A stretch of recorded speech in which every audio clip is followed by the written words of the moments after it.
Oh, Oh, is our stream started? Yeah. Okay. Adoption of the agenda. I'll move Oh, Peter did. the agenda. Okay, Peter moves the agenda. Any questions? Call the question. All in favor? Opposed?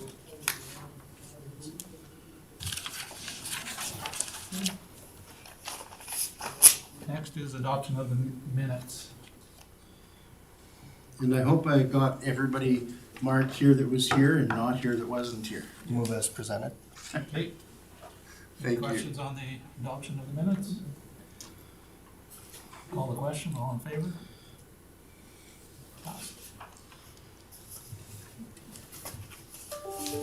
Next is delegations. It is my pleasure, ladies and gentlemen, to reintroduce to you Cindy Brooks. Cindy is the stalwart heart and soul of the Trailblazers and of the Golden Triangle. And I have a chance to my wonderful benefit, work with her on a very regular basis. And to her consternation, she gets to work with me on a regular basis. But we have a really great working relationship, and we have a great update for you on the Golden Triangle. And there's a bit of a Trailblazers presentation, which is all part and parcel of the Golden Triangle. And then we did actually have a marketing meeting with the GT group last week that Councillor Dean chaired for us here. And so we'll have a bit of an update on that at the end. And just a reminder to everybody, the Golden Triangle is a municipal agreement that we have between 6 municipalities and the 3 snowmobile clubs. So each municipality puts in $15,000, and out of that $90,000 budget, each club gets $15,000 for trail maintenance. And we have $15,000 a year to long-term trail maintenance, and then we've got $15,000 for operating and $15,000 for the marketing part of it for the year. So that's sort of the rough budget breakdown. And with that, I'll turn everything over to Cindy. Thank you very much for the invite. It's always a pleasure to walk into the Woodlands County office and the council chambers. So what I did in my thinking, putting the presentation together was, to speak about Trailblazers as well as the Golden Triangle, and then if you guys have any questions, just stop between each of the slides. I don't have a problem if you want to have a chat about something. I'll try to be quick. I know you guys have a heavy agenda and lots of other things to do. So our club is 42 years old. We started in 1979. There were other clubs or attempts to get a club together, and this one actually stuck. Town of Whitecourt and Woodlands County, part of the club funding and support. Next slide. We are very proud of our 485 kilometers of trails, volunteers, a club, and thanks to our community that supports us in so many ways. We have 2 staging areas, 3 cabins, 4 lookouts, and 2 snowcats. We have a club truck and 10% of the trails in Alberta.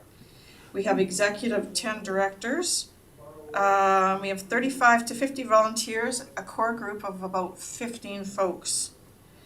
We belong to Provincial Association, the Alberta Snowmobile Association, as well as the National Canadian Council of Snowmobile Organizations. We operate with a budget of about $150,000 annually. We are funded by local provincial grants, for example, the Golden Triangle, $15,000. In the past, we did have a grant as well with Woodlands County and the town of Whitecourt of $7,500. We sell trail passes and we fundraise. We have a sled raffle. We do the casinos. We have 50-50s at our rallies. We have various trail grants, provincial and federally, that we do access. So in 2022, we had a virtual rally this past year in Whitecourt, Woodlands County. We actually held it at the Eagle River staging area as well as the Westward Community Center. We had 350 sleds despite the restrictions with 100 kids. So that's pretty impressive. We did a lot of changes this past rally. We were trying to, this was the year to try to make our lives simpler. We tend to overdo everything that we always organize. So what we did is we tried to do 2 routes over 2 days. That minimized the interactions because of the COVID, that minimized the, you know, the chances and the opportunities, I guess, of meeting 300 sleds. The other thing that we're finding on our trails is that when we have 650 or so sleds on a weekend, the trails, you know, they don't hold up. So that was a big, that was one of our big tests, and that was very successful. So we'll continue to do that. We had prizes that we gave away, cash and gift cards, which we were able to mail out. We didn't have a big presentation that we normally have, so that was a big change. We had 2 registration sites in person, and kind of a cool thing that we did do is we did registration online through Eventbrite. We had 85% of our riders register through there. Average rallies that we normally get on a weekend is 600 riders. We had 3 invasions that we've hosted over the last, well, since 2009. We had a freestyle event with X Games style. And we had a 2-day rally. In 2015, we had the World Snowmobile Invasion that Alan was privy to and helped organize us. We had 2 freestyle events, X Games styles, 2 days of rallies.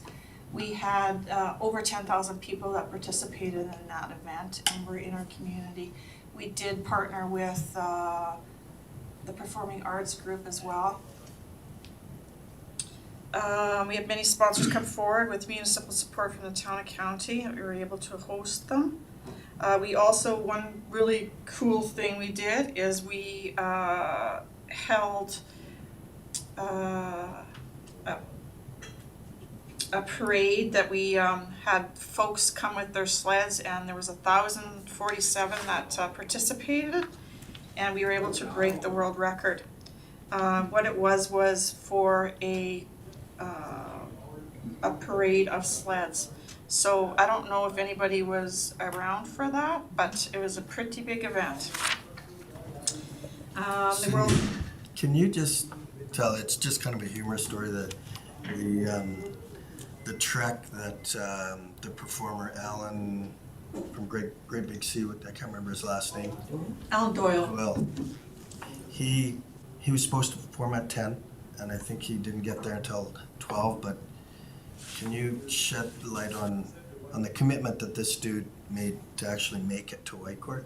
Yeah, so one of the big things is we had the concerts over 2 days, Friday night and Saturday night, and we insisted that everybody come on Friday. Well, Alan Doyle took it upon himself to maybe make a flight the next day, and so he was late. The flight was delayed, I think out east.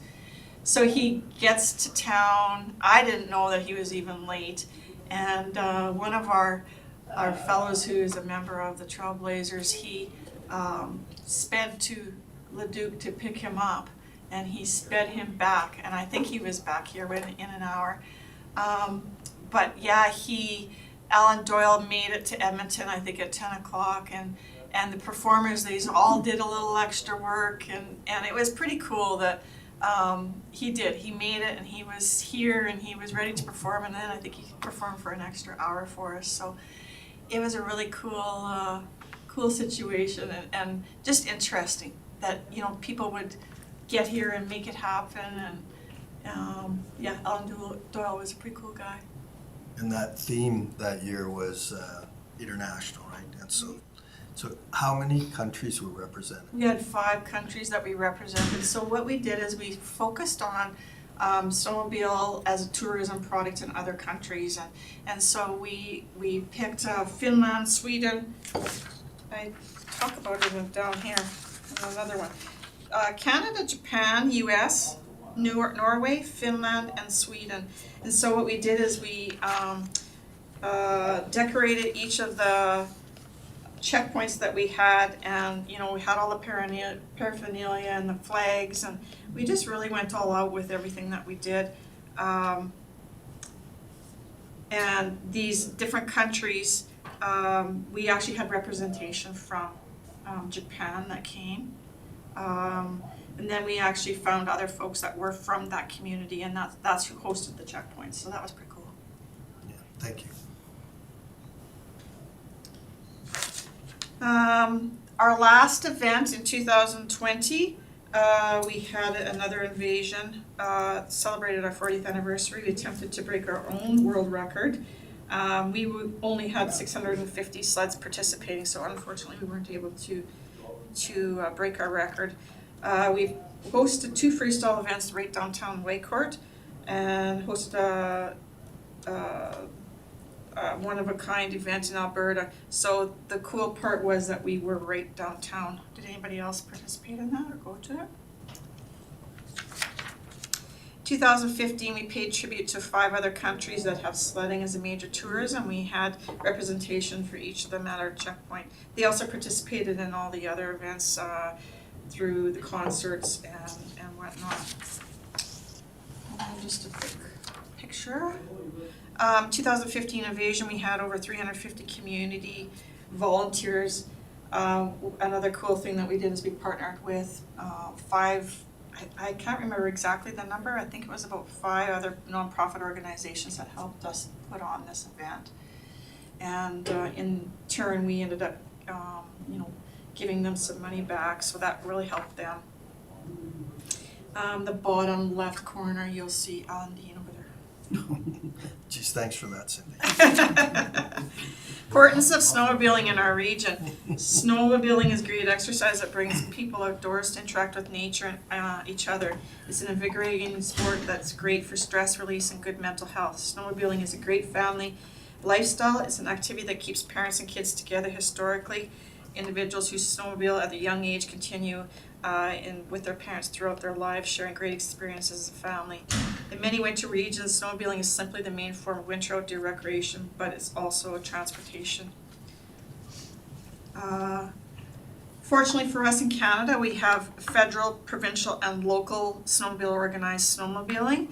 CCSO, Canadian Snowmobile Organization, there's 122,000 kilometers of trails. In Alberta, we have 6,500, and in Waycourt, we have 485 kilometers. We have 0.5% of Canadian trails and 8.5% of Alberta trails. 729 snowmobile clubs in Canada. Alberta has 38 clubs organized. Our club that also partners on the Golden Triangle Trail System with 2 other snowmobile clubs, Fox Creek and Swan Hills. We have 6 municipalities that we also partner with that help fund the partnership and in the sled clubs. We in Waycourt, we have 902 trail passes. That number comes from 2020. It just shows that we have 16.4% of the Alberta, but we also have 1% of the Canadian trail passes. In 2019, I just wanted to note that we actually are a fundraiser with the Golden Triangle, and we raised $30,000 that year, $30,000 the next year, and I think we were 45,000 last year. Was that through the trail passes, or was that as part of the rally with? That was with the trail? Golden Triangle Snow Rush. Okay. So do you want to comment just a little bit on the Snow Rush and what we've done for the partnership for those 3 years? This Teen Challenge? So back in 2018, we were looking for an event to make a splash, to try and do something out of the ordinary. So we partnered with Teen Challenge, who is an organization set up to help addictions, and they have housing, and they keep their residents for a year in the program. And so this partnership we formed was a rally we hosted in March, and riders participated and also raised funds. So that was pretty impressive, and when we first started this, we were trying to work with a group out of Manitoba, which was Teen Challenge, and they raise over $300,000 every year.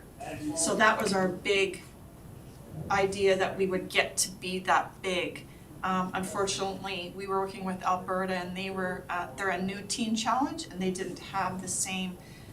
It's kind of they're split in half. They're Eastern and Western, so they didn't have the same supports and the same sponsorships. FXR is a big sponsor there.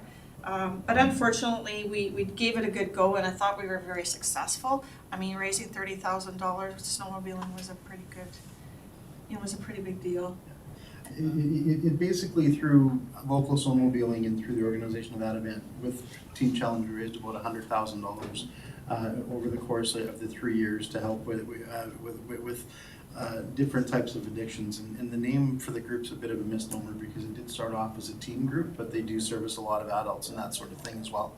So it was a really good partnership, but the group basically decided that we would try to look for a local charitable partner, or do something a little bit different going forward, given the needs of the clubs and the organizations to raise its own money and be sustainable. So.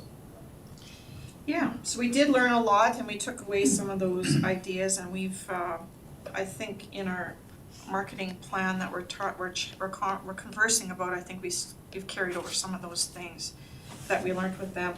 The Alberta Snowmobile Association Economic Impact 2014, that was the last time they did an impact. I'm not going to talk a lot about this stuff. This is in your package. I believe that Bert did send an economic impact study.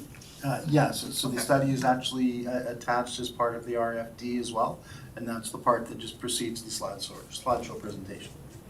So snowmobiling has a larger economic impact than skiing in Banff, Jasper, or the ski resorts. We have the longest snowmobile trail in the world, from Halifax to the Pacific coast. Some of those sections are still being developed. Snowmobiling activities constitute an industry that's become one of the cornerstones of recreational infrastructure and community tourism in Alberta. I'm not going to talk about this economic impact. You guys can look at the charts. Bert's a real expert in that kind of stuff, so if you guys want to. Well, the numbers keep changing, but I think that the important thing is we know that when snowmobiles are in the area, there is definitely a very positive economic impact, and it builds more into, the numbers that have been provided here are still probably fairly consistent. Even through COVID, snowmobiling was a very interesting activity, because one of those things is, because people can do it by themselves, it still gave an opportunity for folks to get out, and I think there was a real kind of mental health release, as well as we were able to do rallies, but do them in a different way, where the large gathering parts of the events were really toned down, but people were outside and distanced and riding on their own and doing some of that. So it was a couple of difficult years, I think, for snowmobiling through COVID, as it was for everybody else, but we're happy to be on the other side, and there was some successes to report as COVID and as the pandemic and everything was moving along. So I think it just all goes to show the importance of the activity, and I mean, it's the support coming out of the marketing meeting last week was pretty great. All 6 municipalities are pretty solidly, I think, in lockstep, that we keep supporting and trying to do everything we can to promote it and use it as one of our local drawing cards. 2015, yeah, that's where I want to be. Snowmobile Invasion Economic Impact Study by Whitecourt Woodlands Tourism. I just wanted to have a quick conversation about that. Ron DeHoff did the economic impact, and that particular event, it was a 5-day event. If you remember back in 2015, actually 14, there was no rooms to be had at any of the hotels. So there was a mad rush to contact all the outlying region municipalities and say, hey, you know what? That we're having this big event. There's a possibility that we're going to need some rooms.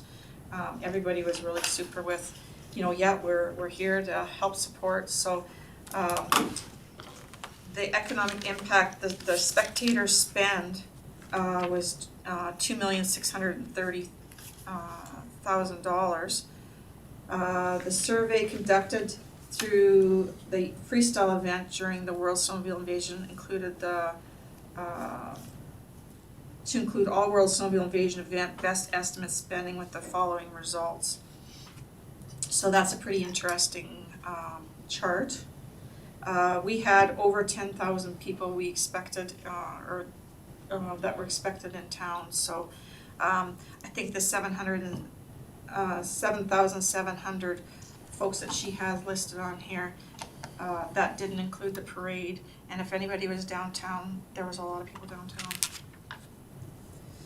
The average daily views, I'm just going to discuss social media through this World Snowmobile Invasion. The average daily views was 7,000 between February 6th and February 15th. Twitter, we received 500 new followers. YouTube, we had 7,000 views. Cool thing is we put digital billboards in Edmonton. We put 4. And then we had local billboards in Marathon, Edson, and Whitecourt. Global Television did some interviewing in the Bear, XM 105 96.7, Snow Riders, Snow West, Snow Mountain, Sledder Magazine, articles and advertisement. We also had Snowmobile TV on site that did quite a few videos, and you can actually access that through their website.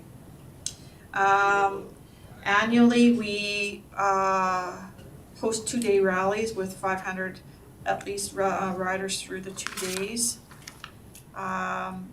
Rhonda Hoff did another survey in 2019, and the spends, we had 298 adults. With the costs at the bottom, they spend $400 a day, the non-locals, and the locals will spend up to $100 a day when they're at our rally. 2021 stats, Trailblazers. We're making attempts to gather stats for the Trailblazers as well as the Golden Triangle. Stats are collected in our visitor books, our website, social media, and visitor logbooks at 3 cabins. Capturing stats can be difficult as folks may not sign in. Facebook followers, we have 2,800 followers. Newsletter recipients, we send out newsletters a couple times a week. We have 630. We have visitor logbooks. The Golden Triangle North Side, these stats are from this year, pardon me. It says 2021, but it's 21-22 season. Carson Cabin, we had 239 plus the rally numbers. And then the Gundy Cabin, 37, locals 77. South Side, we had town visitors 221. And locals, we had 613. So that's a very rough number to collect. We've had several attempts in recent years to try to get folks to go in and fill out the books in the cabins and make sure that you're logged in every time you're on the trail. We've even tried trail counters that are electronic, and they are somewhat effective, but they have their issues. We've even discussed having an app so that folks can do that part of it. So it's but the provincial registration system now for trail passes, and maybe Cindy, if you want to just talk about that a little bit, I think you've got it maybe a little bit later on. Yeah, I do. But we do have provincial numbers of trail passes issued. It's just really hard to track each individual ride. So that's the struggle that we have on the data side. So I did a summary of the season. I think I'll just leave it at that. Our season begins at the end of December and runs till the 1st of April. I know there was folks out Virginia Hills area. They were out in the middle of April. So it's the biggest thing is getting out on our trail, our local trails, and getting out just because of the lack of snow.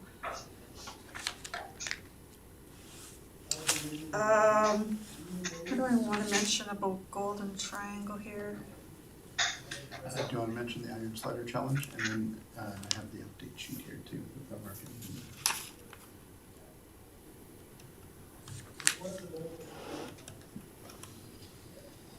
So in in February, we had the Golden Triangle. We started a challenge just to focus on our local.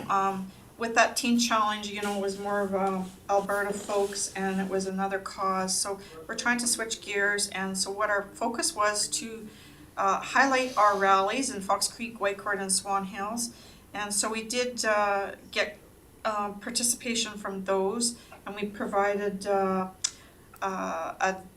prize, or actually we had a prize at each of the rallies, and then what we encouraged was people to ride at Fox Creek, enter to win cash there, and then to actually commit to doing another rally. So we wanted them to do 4 rallies, and they did.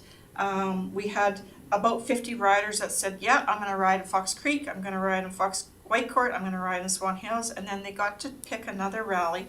And in the end, the challenge was to get an Iron Sledder medal. Because of riding on the Golden Triangle, it's a prestigious event. It's actually a bucket list for many, many riders. It's 350 kilometers backcountry. You can do it in a day, you can do it in 3 days. We're encouraging folks to get to the municipalities and then ride. So when we say we want people to ride in the rally in Fox Creek, we're hoping that they're going to spend an extra day there. They're going to ride the trails there, they're going to go in the rally, and then with Whitecourt and Swan Hills, that's what we're finding, is that people are staying an extra day. They're saying, yeah, we're here, we're going to spend, you know, some extra time and look at some of the other trails. The numbers I've listed in February, March, the Golden Triangle Sled Challenge, we had the 12 riders who became Iron Sledders. We had a medal, they were eligible to enter into a draw.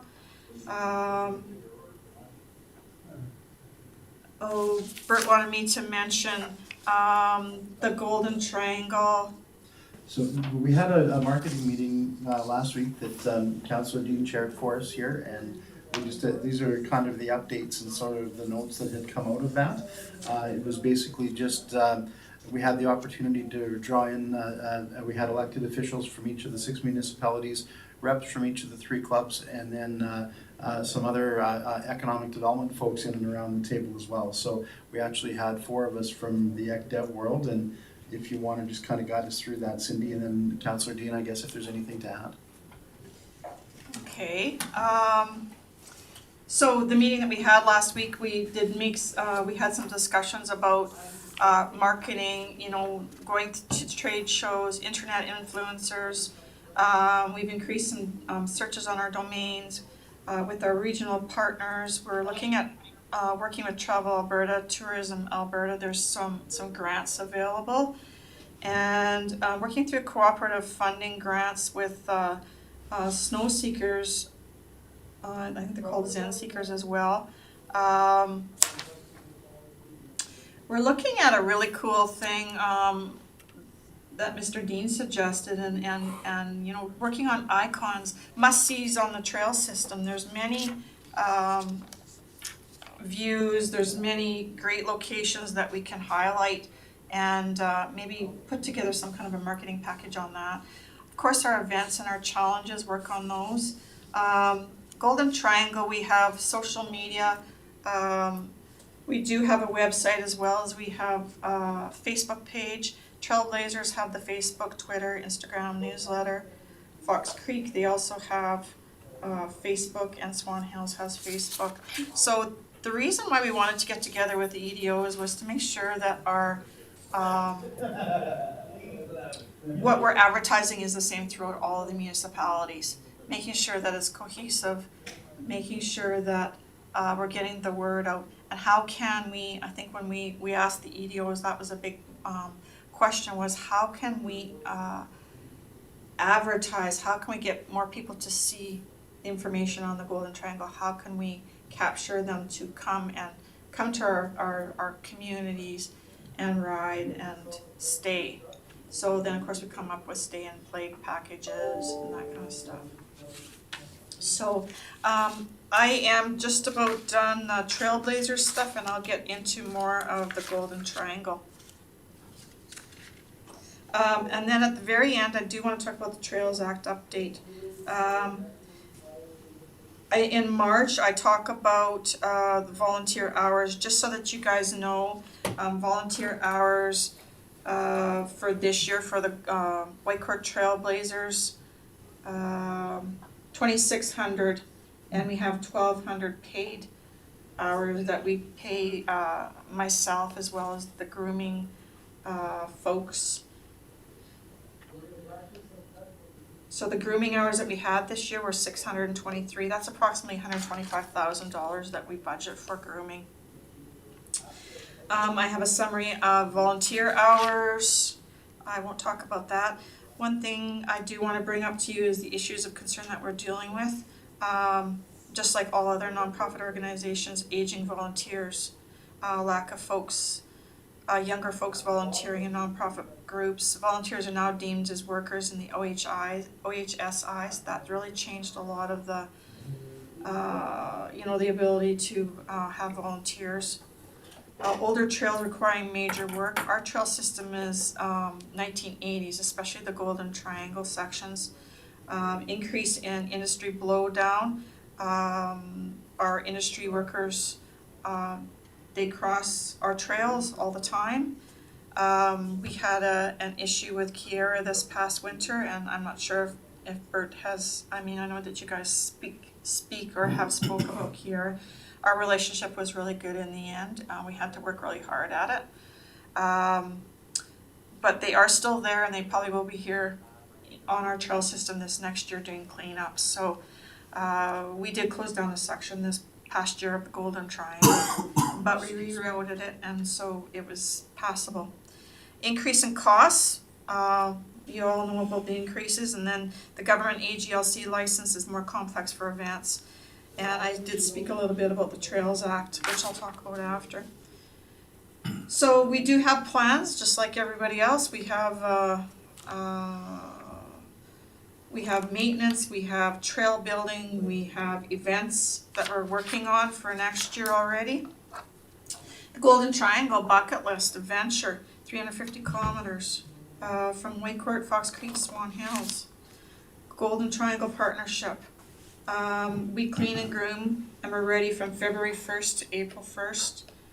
Each club is given $15,000 if they've done the invoicing on trail maintenance and grooming. Last year, we weren't able to get out and groom up section of the Golden Triangle, so we didn't get any of that funding. We make 2 passes typically on our trail system. Our little connectors, so each community is responsible for a different connection. And Whitecourt we cleaned 4 times this year. Cleaning means going out and hand picking all the trees and cleaning, and it's a lot of work. Promoting the Iron Sledder Challenge, we encourage riders to participate in challenge of riding the Golden Triangle. We are participating in the Alberta Snowmobile Power Sports Show in October. Our capital reserve, we have $30,000 allocated to a club on a rotational basis to do major work. And Whitecourt did get some of that funding a couple years ago, so we were able to update our trail. Snowmobile clubs and municipal partners make up the Golden Triangle Consortia. Whitecourt, Fox Creek, Swan Hills, Woodlands County, MD of Greenview, and Big Lakes. GT history, it's funded by the 60 municipalities, trails maintained by the 3 clubs, and 20% of the trails in Alberta are held by Whitecourt, Swan Hills, and Fox Creek, so the combination is large. The Golden Triangle was, the development of the trails between the communities was started in the 1980s.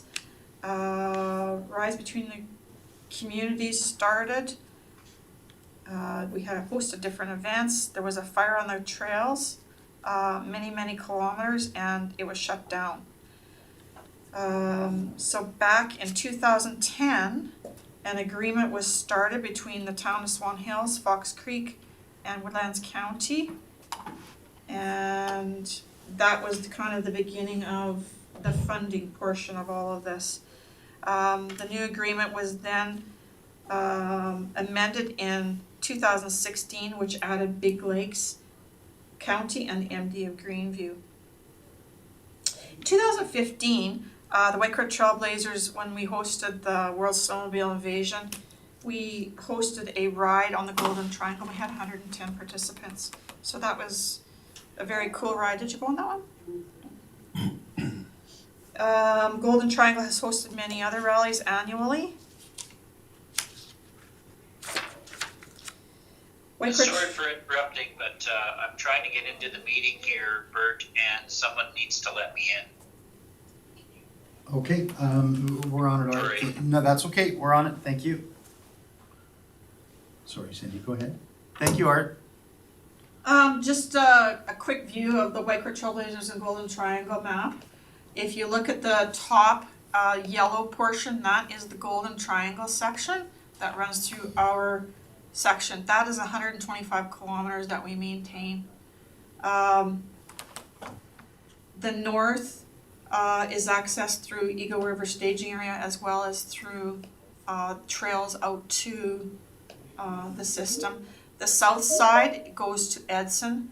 We actually go at the very bottom, I think it says number 9. There's a connector and that's called the Shining Bank Lookout. We do connect to Edson as well. Left on the very top goes to Fox Creek and Sorry, we're gonna have feedback there until I exit.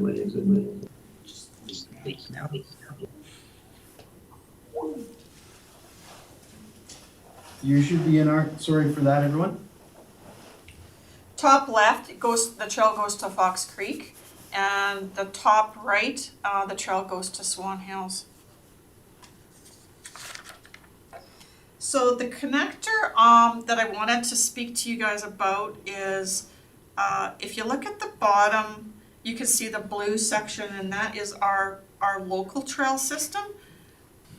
And if you go to the top of the blue, there, I think it's red, and it starts at L, it goes all the way up to Swan Hills. That's the, half of that section is the section that the Woodlands County actually funds for us to clean.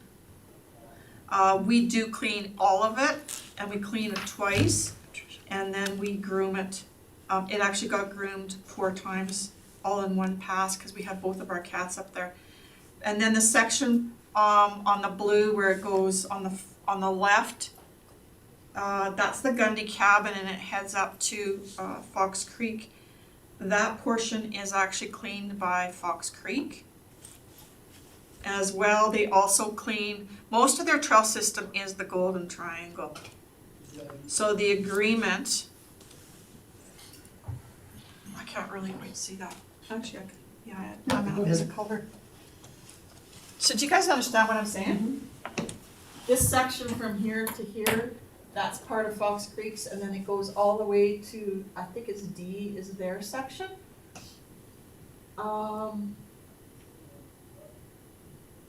Partnership areas.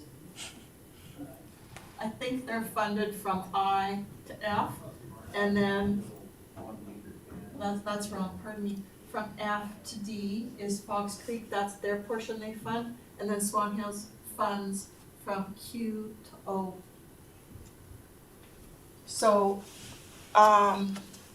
we're responsible to make sure that those sections are cleaned. And unfortunately, last year we weren't able to because we had no snow in Whitecourt. So that was unfortunate. But I just wanted to show you guys the responsibility in the agreements. The Great Canadian Trail System, it was formerly called the Trans-Canada. That's the system that I was talking to you that goes from the Maritimes to the Yukon. It's now called the Great Canadian Trail System. And of course, now we have to go and change all the signs. I think there's something like 350 signs. Did you know that we have a connecting trail system to Edson Snow Seeker Trails? Our Summit Trail cabin goes to Tom Hill Tower. I just wanted you to know that there's a possibility of another partner. We have had conversations with them. But at this point, Yellowhead County, and I believe the town of Edson does not fund the Snowmobile Club. Not at that time, they weren't. Right, yeah, I think that sounds correct. Yeah. So, you know, the reason why I'm here, first off, is to thank everybody. Thank the town, thank the town of Whitcourt as well as Woodlands County. Woodlands County has been a great supporter, and you know, without your support in the past and going forward, obviously this is a community recreation, so I guess my reason for being here is please continue. Just wanted to show you the awards that we were, we are awarded every year. We do participate in the sled show in Edmonton. The VIP ride, which we host every year, has now changed to the fun ride.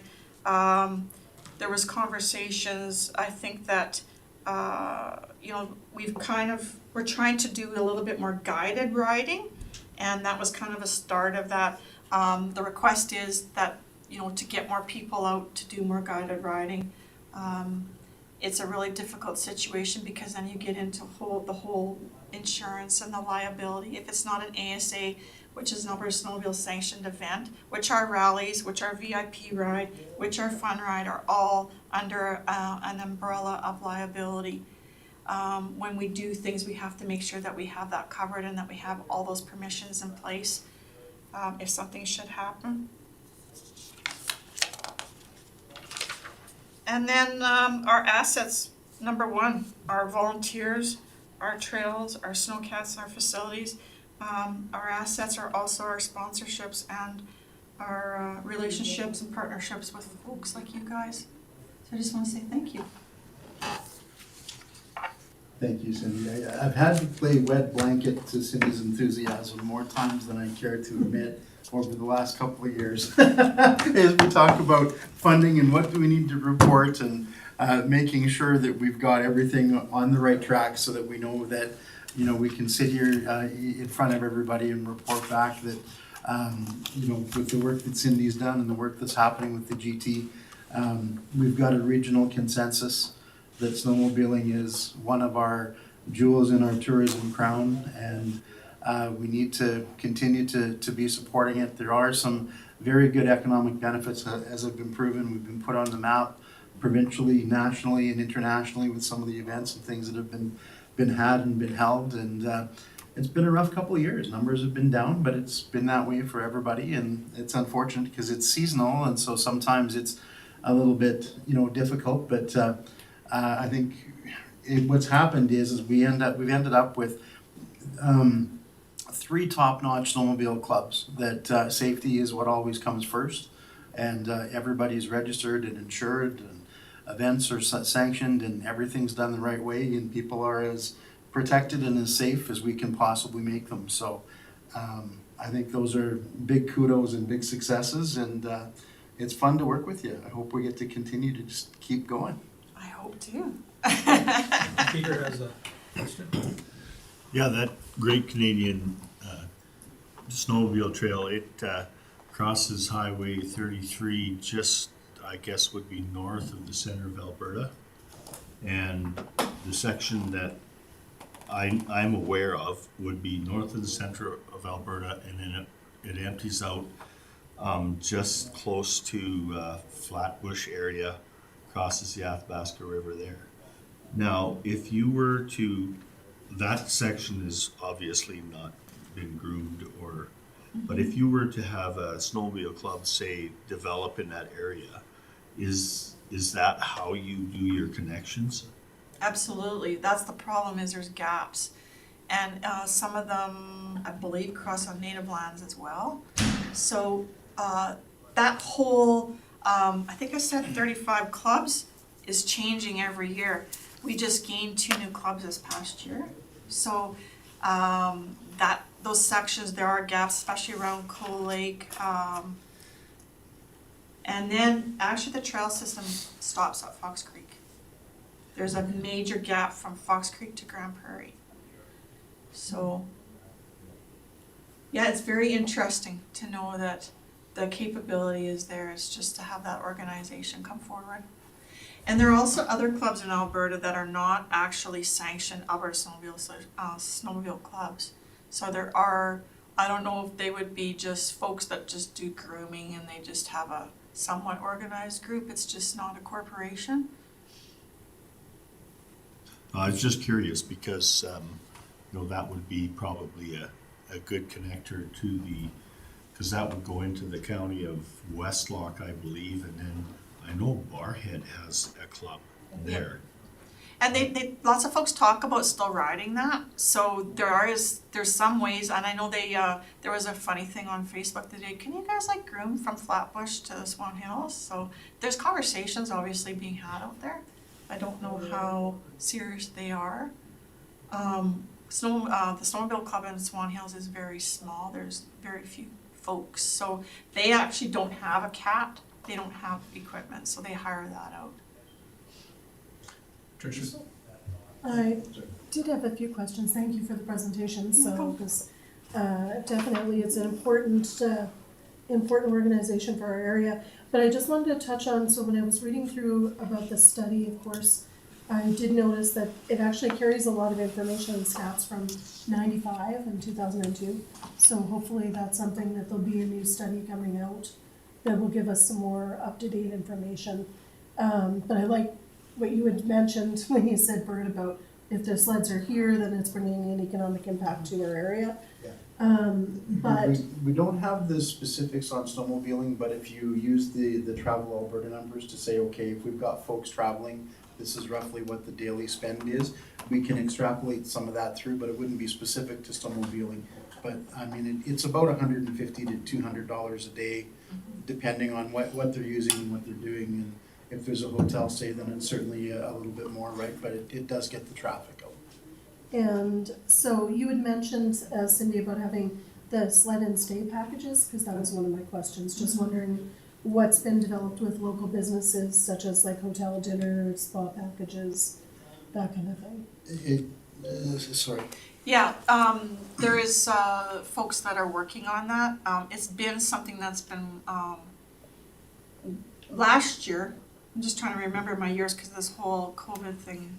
We had a couple of cancellations. Last year we had a rental agency that specifically moved here to rent sleds. So we did put together a package with Microtel and the casino and some of the other restaurants in the community. So the conversations are being had. The conversations to get some guided folks are being had. It's just a difficult find. Gotcha. Yeah. And then probably the biggest question that I have is about the trail system. So when looking at it, of course, I see with the trail system, it's used for a quarter of the year. And I know I would like to see some mechanism of development for the trail system for other, seasons, basically. So whether that's, if there's a portion of the trail system could be used for cross-country running or mountain biking or something like that, then I could only see that as a benefit for the Snowmobile Association, because then it's going to open up also more volunteers for looking after trail maintenance and potentially more funding to open up for trail maintenance as well. So I'm wondering, basically as a question, how does that conversation take place and get started, and what stakeholders can be involved then to take that and turn it into something of value for multiple organizations? I don't know if this is letting the secret out of the bag, but yeah, we are having conversations about that right now. Good. We had a presentation from Ray Hiltz back in March about looking at adding other user groups. And I know that in the province of Alberta, many of the snowmobile clubs are looking at sharing trails. The issues that we have in Whitecourt area is the muskeg. So, designating to them to OHV. We're looking at possible sections with the mountain bike club, that kind of thing. So those things are happening. We would have to form a group, a trails group. So that's kind of, you know, we're in the infant stages, and that's cool that you said that, because those conversations are being had all over Alberta with organizations such as us. The one thing I didn't talk about was the Trails Act, so after you're done, I need to talk about the Trails Act. Okay, and actually, that was basically it, is what can we do as an ECDEV committee basically to support that conversation going forward? So, because there's a great opportunity now as the like you said, mountain biking, cross-country running, all these outdoor activities. We have an excellent trail system that we could be capitalizing on, so. And the really cool thing is we have the destination spots. We have all those things already formed, because when people come here to Whitecourt, they always have a destination. We're going to the Gundy Cabin, we're going to the Shiny Bank Lookout, we're going to those places. How can we capitalize on those places? Because the Trailblazers have already developed them. So what is the next step? You know, getting the trail system, having specifics about where people can go, and that those sections are protected when they're trying to use them, right? I mean, we don't want to cross the OTV or ATV with the mountain bike groups, you know, or the running groups. We want to have specific areas. So definitely that's what we're chatting about. And I know in my mind, I'm not an expert on any of those areas, but I envision it as seasons. For example, in the spring when it's wet, you don't want to have ATVs on those trails. Yeah. But I mean, you could definitely have mountain bikes in the spring and have less impact to the trail. And take the driest season, if you're gonna have ATVs, then have that as the driest season activity, so something like that. Yeah, and I think another thing that's really sparked all these conversations too is the lack of volunteers. We cannot maintain the trail system that we have with the 15 folks that we have. It's a lot of work, most of the volunteers in our organization are, average age is like 62. Have you been able to capitalize on the student grants, the summer employment? I know in the past they did the STEP programming, and it was a big supervision nightmare because of the backcountry. I mean, it's just kind of a nightmare. We do a lot of our work, some of our cleanup in the summer, but to provide full-time employment for a student, I'm not going to say that we wouldn't do it, but I mean, if you had the multi-use, that would definitely play into it. Yeah, I think those would be difficulties, and I mean, we've had conversations in recent years about the OH&S issues, and, you know, making sure that you've got, because you can't have just a single person, you've got to have kind of a crew and supports, and so, all absolutely wonderful ideas, and I mean, if there's a way that we can leverage it and stretch the season and how the trails get used by different groups, I think it's a wonderful idea. Yeah, for sure. So the Trails Act, I don't know if you guys are aware of it, but it's, I believe it was passed, well, I know it was passed.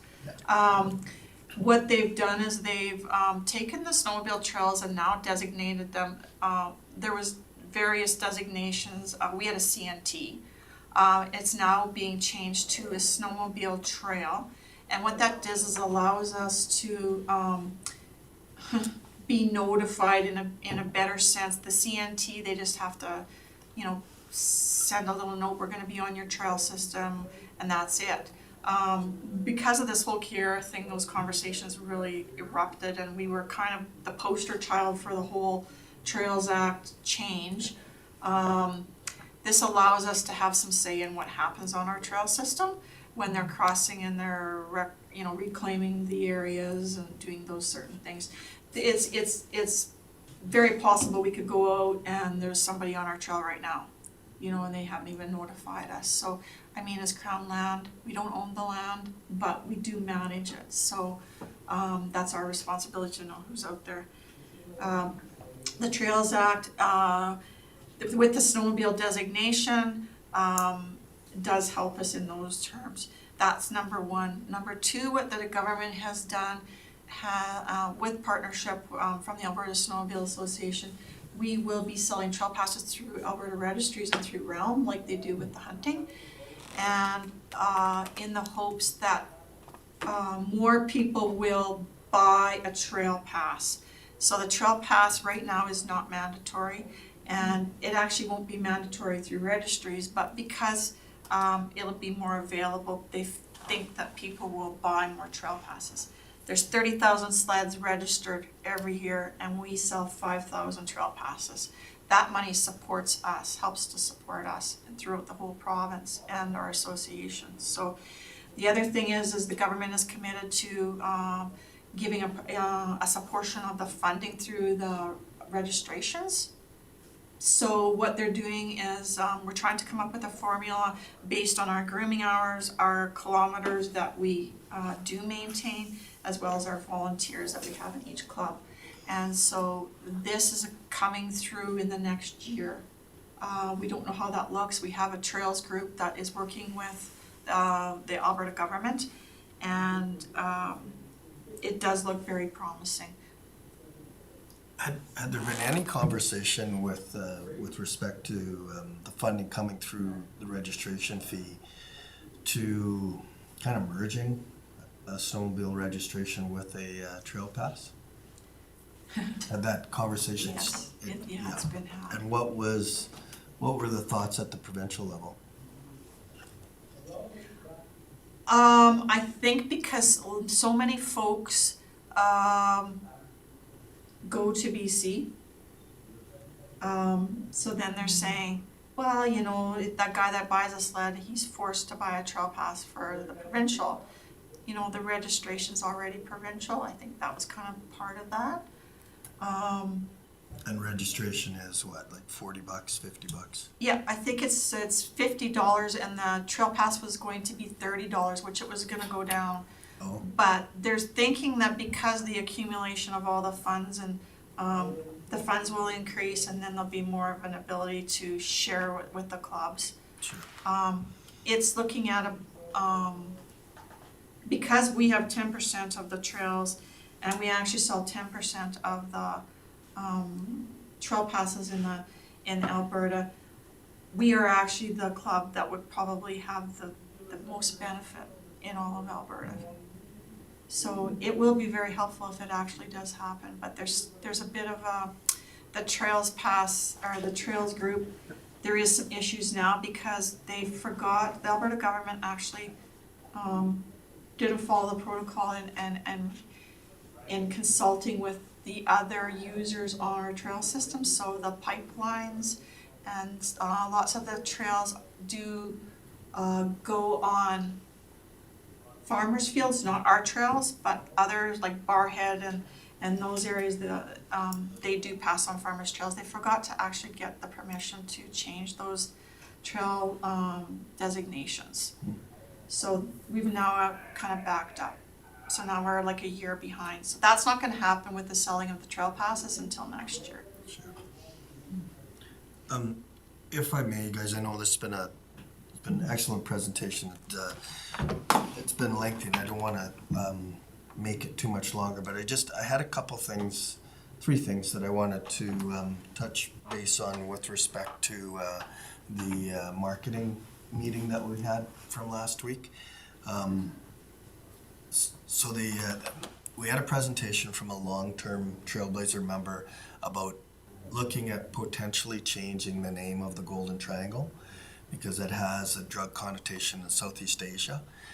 The consensus was that the name with respect to snowmobiling in Alberta is already well established, and if we add the Golden Triangle of Alberta, when you do a Google search, sure, you might get something about Laos or Cambodia, but that's not what a snowmobiler is looking for. So just so you're aware of that. And then the icons idea that Cindy brought up, what I was suggesting is that there might be a possibility to model it after a program that Woodlands County did about 10 or 12 years ago, where that was a provincial program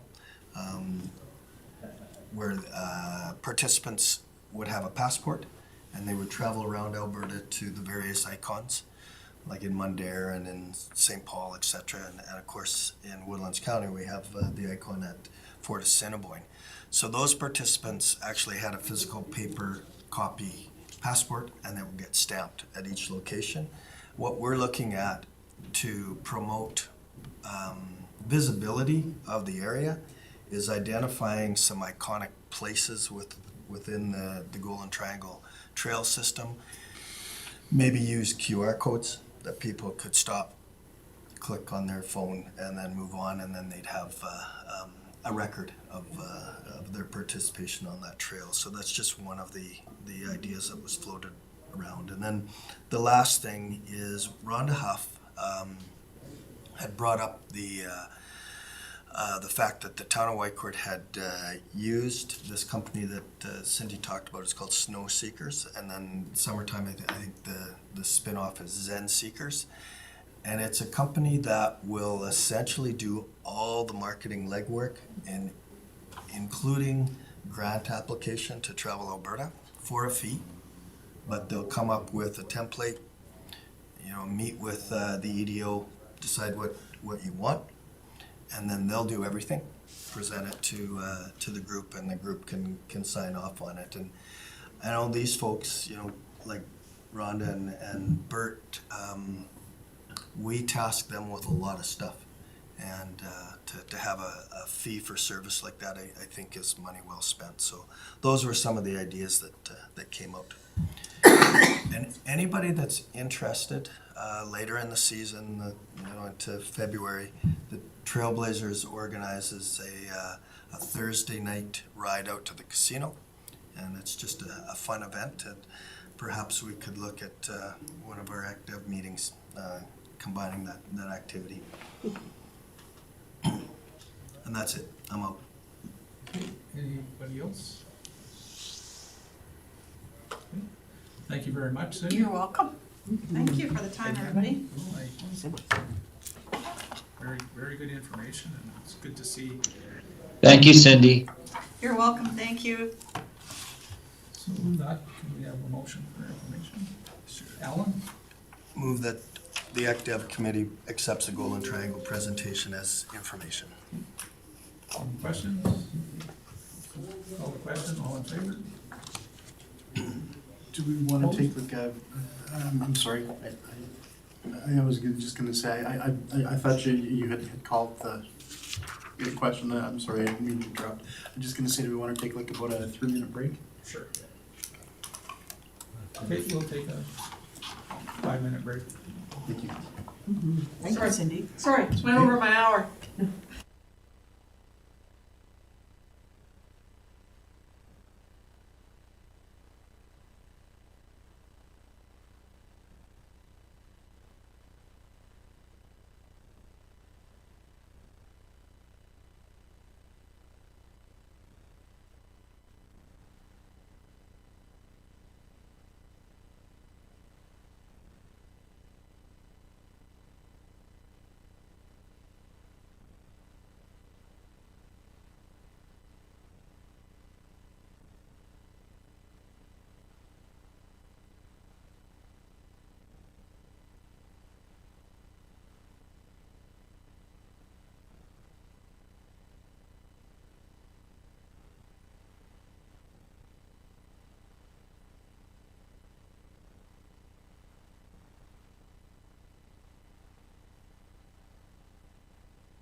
I'll mark him as away for a few minutes here.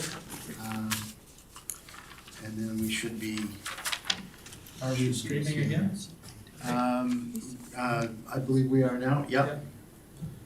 Okay. So, we'll mark Peter is out, We're under 10:14, but we've got quorum and we should be good. And we can move to our 5.1, strategic thinking. next item. Take it away, Bert.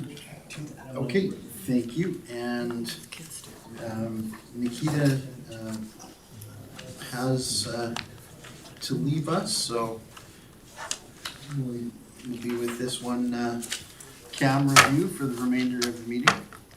But that brings us through to, as you said, to 5.1, which should be the strategic discussion, if haven't discombobulated my papers too badly. It is. Okay, very good, thank you. So, on to the strategic plan. So, in front of everyone, and the RFD that's in front of you, it does detail a little bit about the new council strategic plan. So there was a strategic planning session held with council and admin staff at the beginning of April. And from that has come this document, and I wanted to make sure that we presented it to everyone. The document is similar in many ways to the previous strategic plan, and that the pillars basically stayed the same. The fundamental change to the economic development is that we have now changed it from just strategic economic development to being strategic economic development and tourism. So tourism is recognized as a fundamental part of it. And then where we had our 4 points before underneath the previous strategic plan, 2 of them remain relatively the same, partnering with local business and regional neighbors to identify and pursue new economic opportunities. That one's pretty much a carryover. The cooperatively market with our economic partners, our opportunities, tourism and recreation assets. That one is also to a large extent a carryover. But the expedite the implementation of high-speed internet and promote and showcase our recreation and tourism locations, those 2 things are relatively new. And so they basically replace the point that we had before, which was related to workforce development. So there's a bit of a change in focus there. And I just wanted to invite council comments, because I know council spent a great deal of time sort of going through the process and all of that. So please, Mr. Chair, if there's anything you want to add, or council.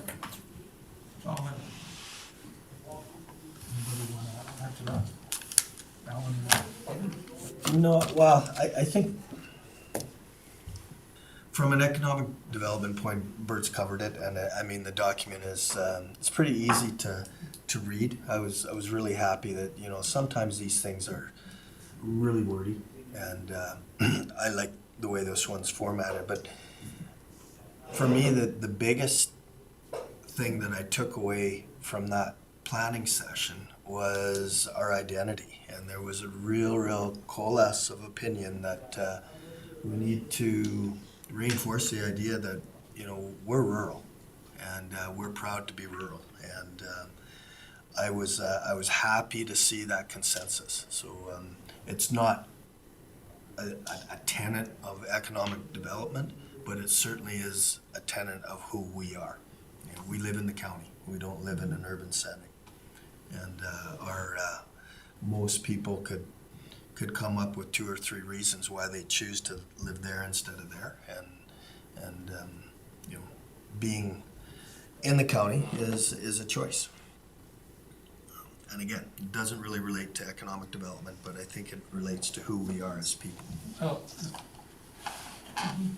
with that, most of our businesses in the county are rural businesses. Like, you know, the oil and gas, the forestry, farming, that's all rural. So to me, it does match up. Peter. Fair enough, yeah. Well, one of the things that happened, I guess Bert can probably help out a little bit with this as well, was that when we had our RETA session to set up our strategic plan, we really aligned it with what we were doing within the county.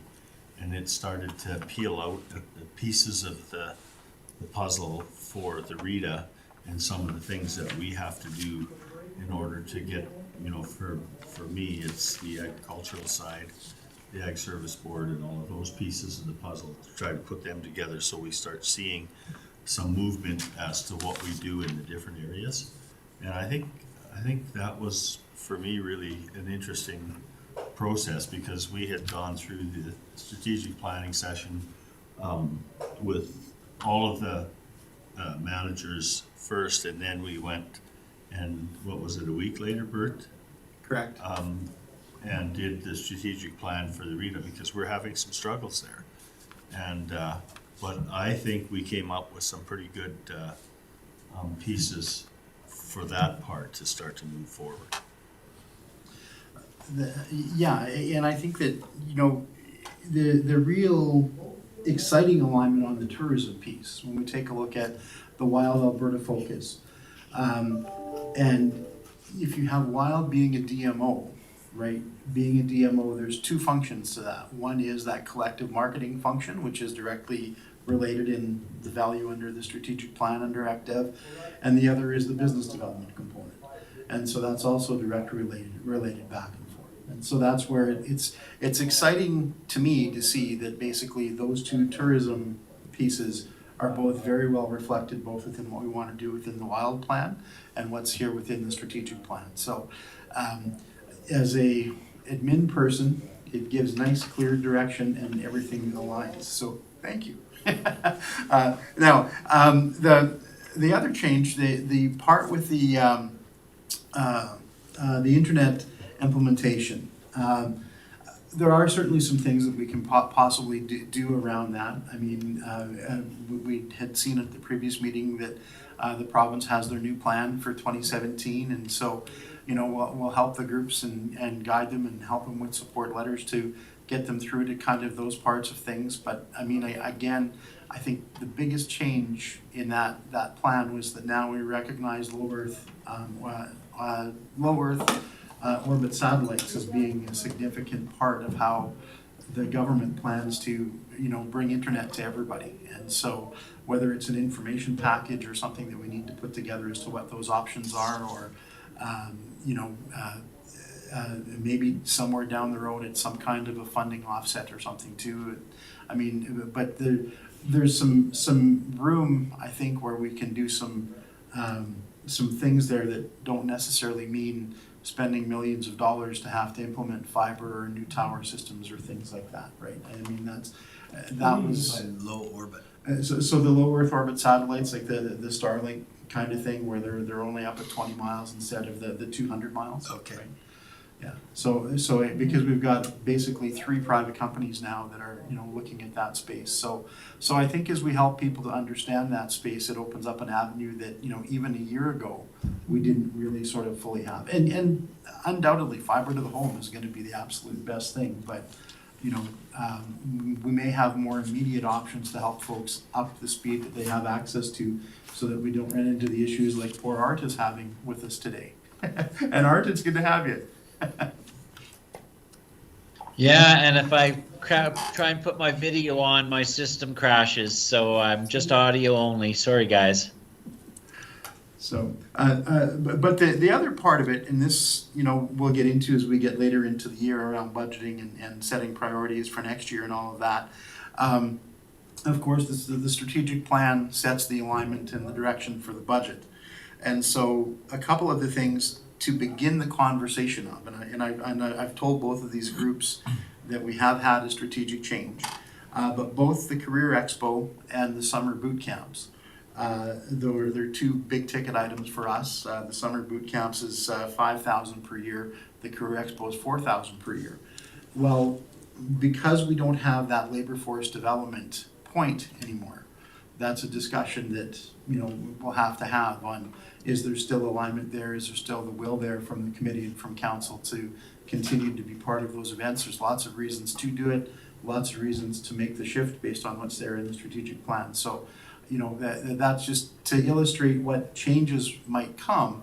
Those were two of the first ones, and not saying that, we know the direction going either way for those, but, it creates the thinking and the values and everything that are in the strategic plan has to be what guides all of our actions.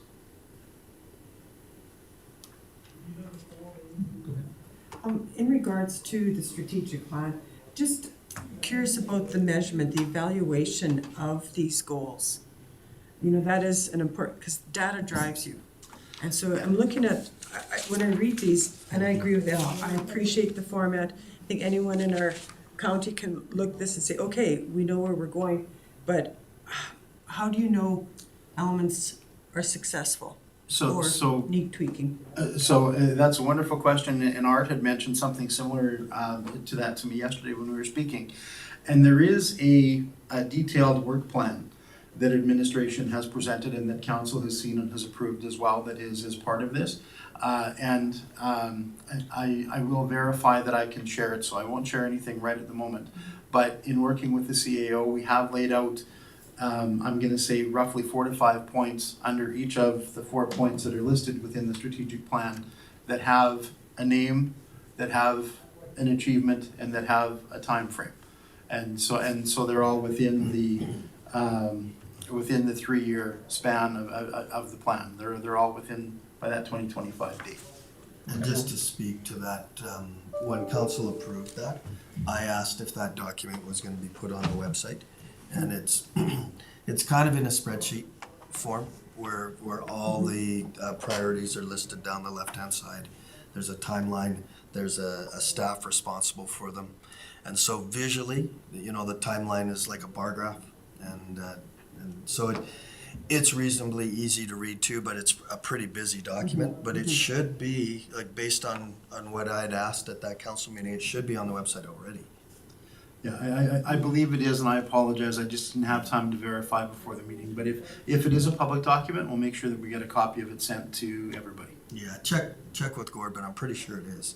Patricia. Oh, and actually that tied into basically my same comments as well, because when I was looking at this, it looks, very like it's a high level list of desired outcomes, but I didn't see a plan here. Yeah.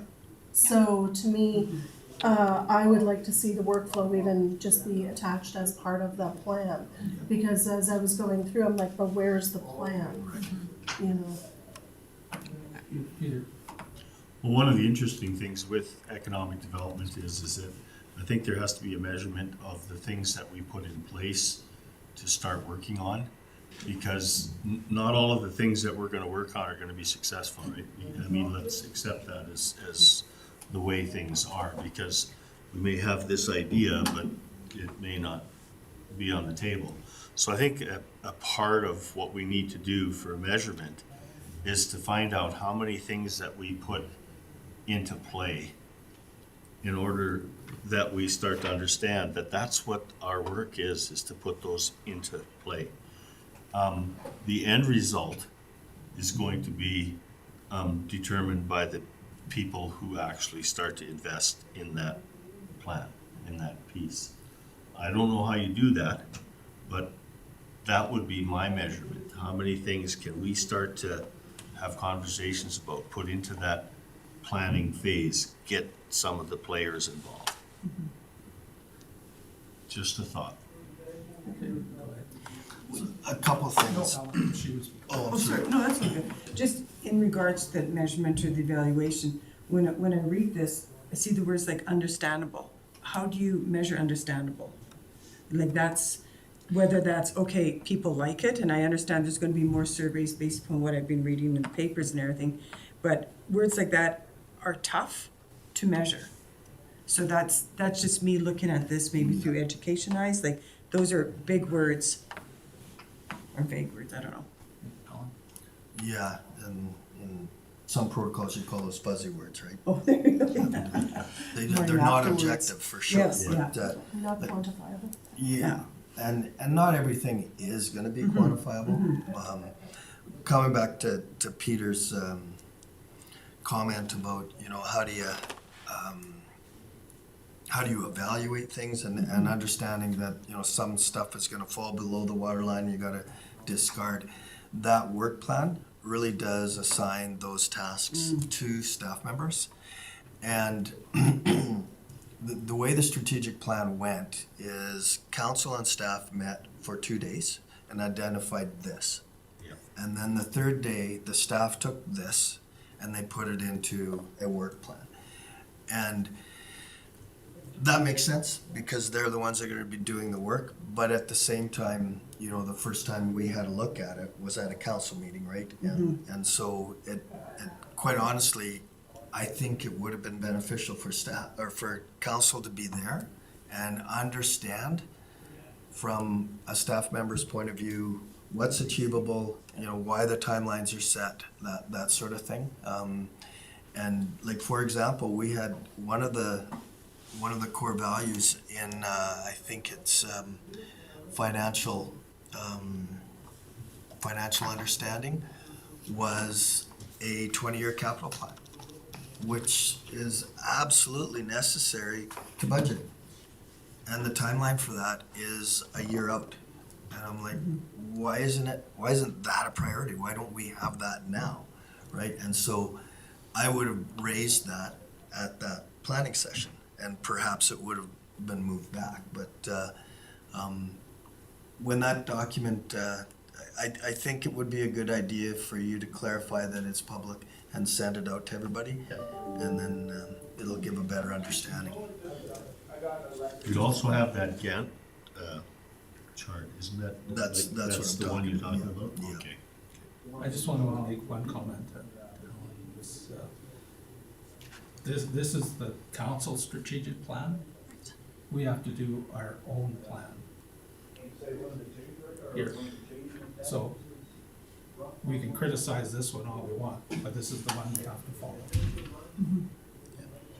So if we want to make some changes to it, we make it on the Economic Development Board's plan.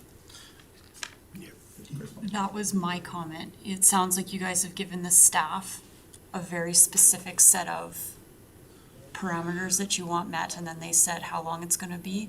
I was wondering if council had something like that, because when I look at these 4 pillars for economic development and tourism, do we have more to go on than this from council? The plan is really the general direction, and especially on the tourism, a lot of the operations stuff for how we're focused right now is what we have coming through Wild Alberta and through the Growth RETA. I think that's probably the main comment that I can make there on the tourism piece. We also have the other KPIs, and at our next meeting, we'll bring back that KPI report in the revised edition as we've sort of previously discussed. And Sorry, what's a KPI report? so those key performance, so basically what we've called our ECDEV strategic plan, right? So the one that I wanted to be able to have enough time to focus on this document so that everybody gets it sort of cemented at this meeting, and then we'll bring our other stuff back in as our chairman's mentioned in that new format as we had decided to sort of put things forward, and then we can get kind of the committee's response, and that may help to kind of better understand. But that's those sort of individual points. Those, I think we've got 23 or 24 of them that we've kind of been rolling with, and so we'll make sure that those align within this, and for the ones that we identify that are new, then we have that ability to integrate that in as well, right? So does that answer your question, Crystal? Not really. I guess my question mostly is, how do we know that we're doing a good job here? And we're fulfilling the role that council has set out? Yeah, that's a great question. It is a fantastic question. And what sorry, I didn't put my hand up, but I've long said that economic development is a lot like advertising. You know, how do you measure the effect of advertising unless you have some, you know, bring this coupon in or mention my ad. But you know if you don't do it, that you're likely to suffer. And AcDev is a lot like that. Like when we did our budget, you know, there's a almost like a cost and a revenue side. And AcDev, it's all cost. You know, so, and I asked at budgeting time, you know, how can we basically justify what we're doing here, right? And you're asking the same question, and I think those questions need to be asked, and it's hard. It's really hard to measure it, but you know if you don't do it, then somebody else is going to do it, and potential revenue coming to your area is going to go somewhere else. I see Art has his hand up. Go ahead, Art. Yeah, some great discussion. Can you hear me? Yes. Hello? Yeah, we can hear you. Okay, some great discussion there. I'd like to go a little farther than economic development being more than advertising. It's about bringing business and industry and community together. And I think I share some of the committee comments there about how do we measure this. You know, how many economic development projects have we brought to the region? And Bert and I had a great conversation about this yesterday, you know, with what Greenview's doing, with what Yellowhead's doing, and we're just not seeing those kind of development projects happening in Woodlands County. So I could see where, you know, Alan is saying this is about advertising, but it really should be about these larger projects and businesses being welcomed into the community and integrating and creating youth employment and local employment. And hey, let's just be honest, it is about the resources for the county and the tax roll.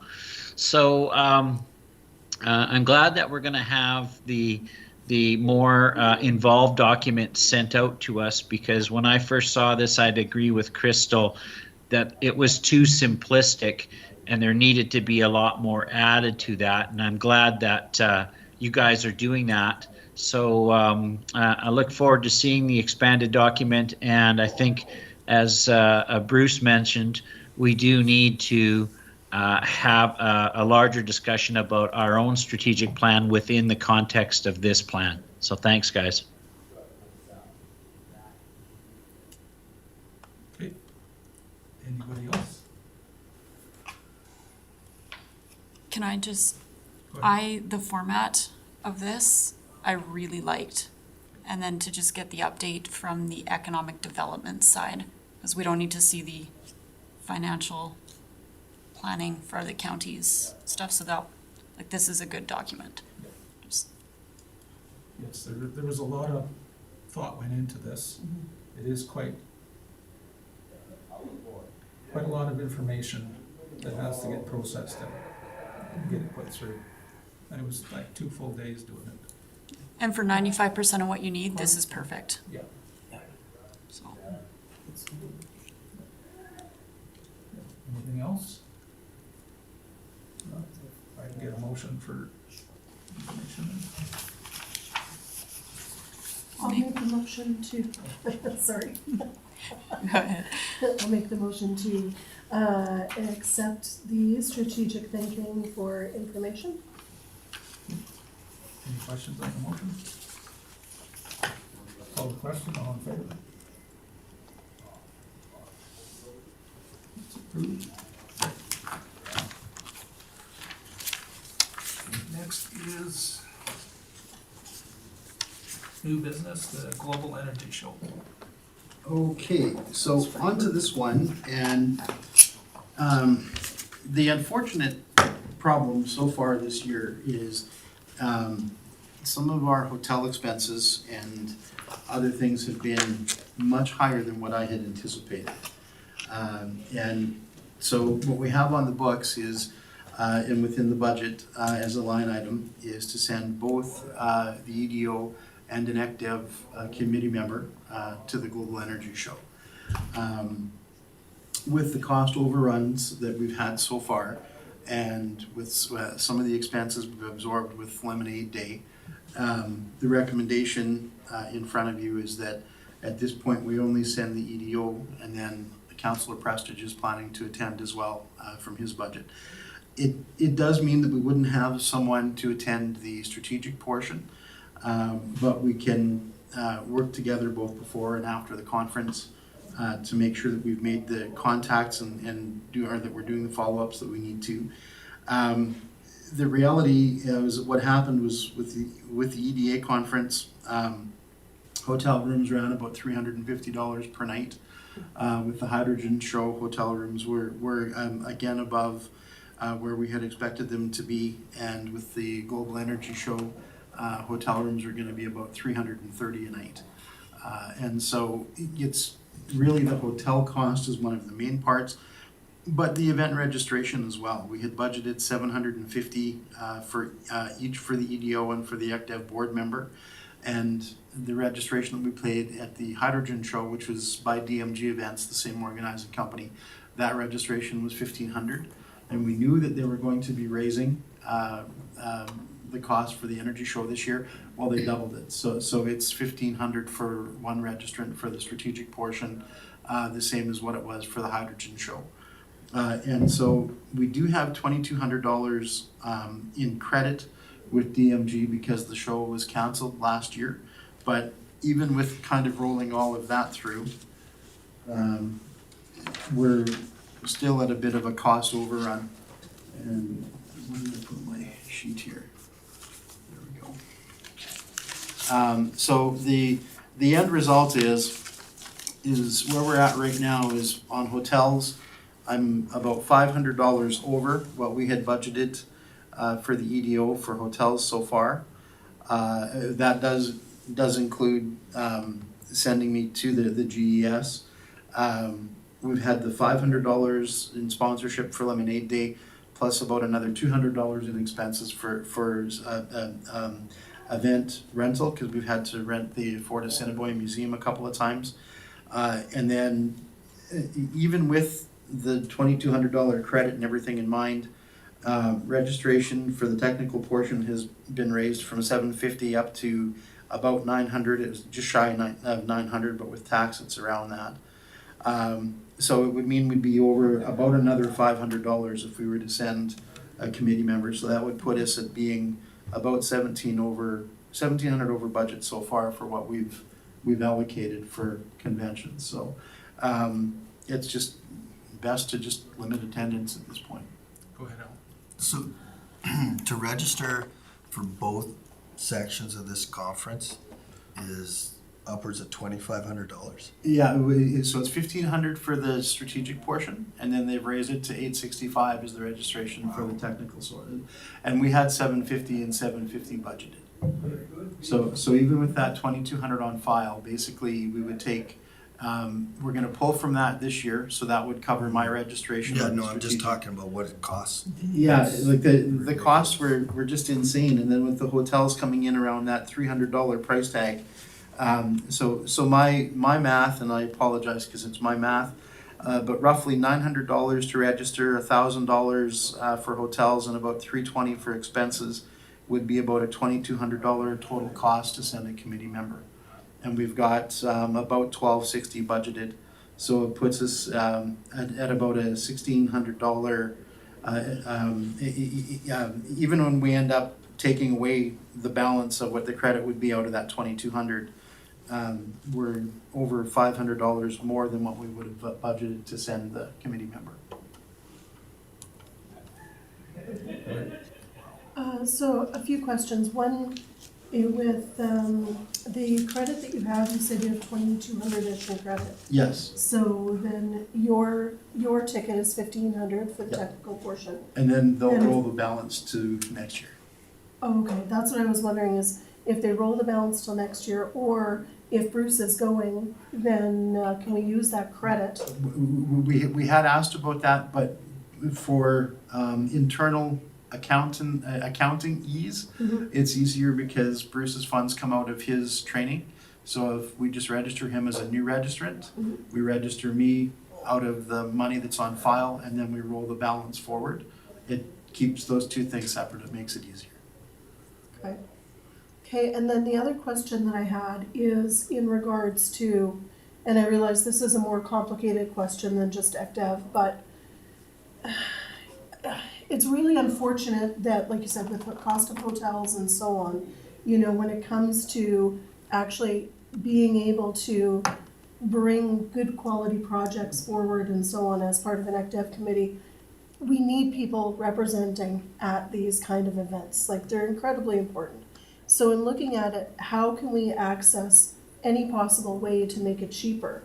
And in looking at that, one of the questions I have is how much in the county is paid by credit card? And are we actually utilizing things like points and using points for hotel rooms and stuff like this? Because I would like to see if that's the case. If our budget's so tight for ECDEV, then whatever mechanism we would need to get in place through council to have those kind of things paid for and have the Economic Development Committee be able to have the benefit of those. Because I know, for example, whether it's air miles, hotels, stuff like that, like literally even just my own credit card for what I use and use for business, easily there's thousands of dollars that I get every year in benefit simply from these points. See, to my understanding, we don't have points or that sort of thing on with any of the county credit cards at the moment, but we do have a lower merchant rate. So that's the, you know, that was what we were able to do, I think, was, but I can double check with accounting on that, because you're right, that's a much bigger accounting question. So. Well, it's 2% basically is what, you know, I would hope that we're paying our credit card bills on time, so that we're not actually carrying a balance on any credit cards and paying unnecessary fees. And the fee or the benefit on these cards is 1.5 to 2%. So that's kind of the standard that you're looking at. So I just think that it's a way for us to access money that, or access this without it costing anything. That's if there's a points card, because there's cards out there that don't accumulate No, points. my point is if there isn't a points card, then we need to be getting them. Because whatever they're spending, for example, it could be TELUS, you know, the TELUS bill can go through on a credit card and we can access. Sorry, misunderstood you. Yeah, we can access 1.5% of that. And if we're not accessing that 1.5 to 2%, then we're leaving money on the table for no reason. I'm sure it's something that is on finance's radar. I can inquire and I'll follow up. Okay.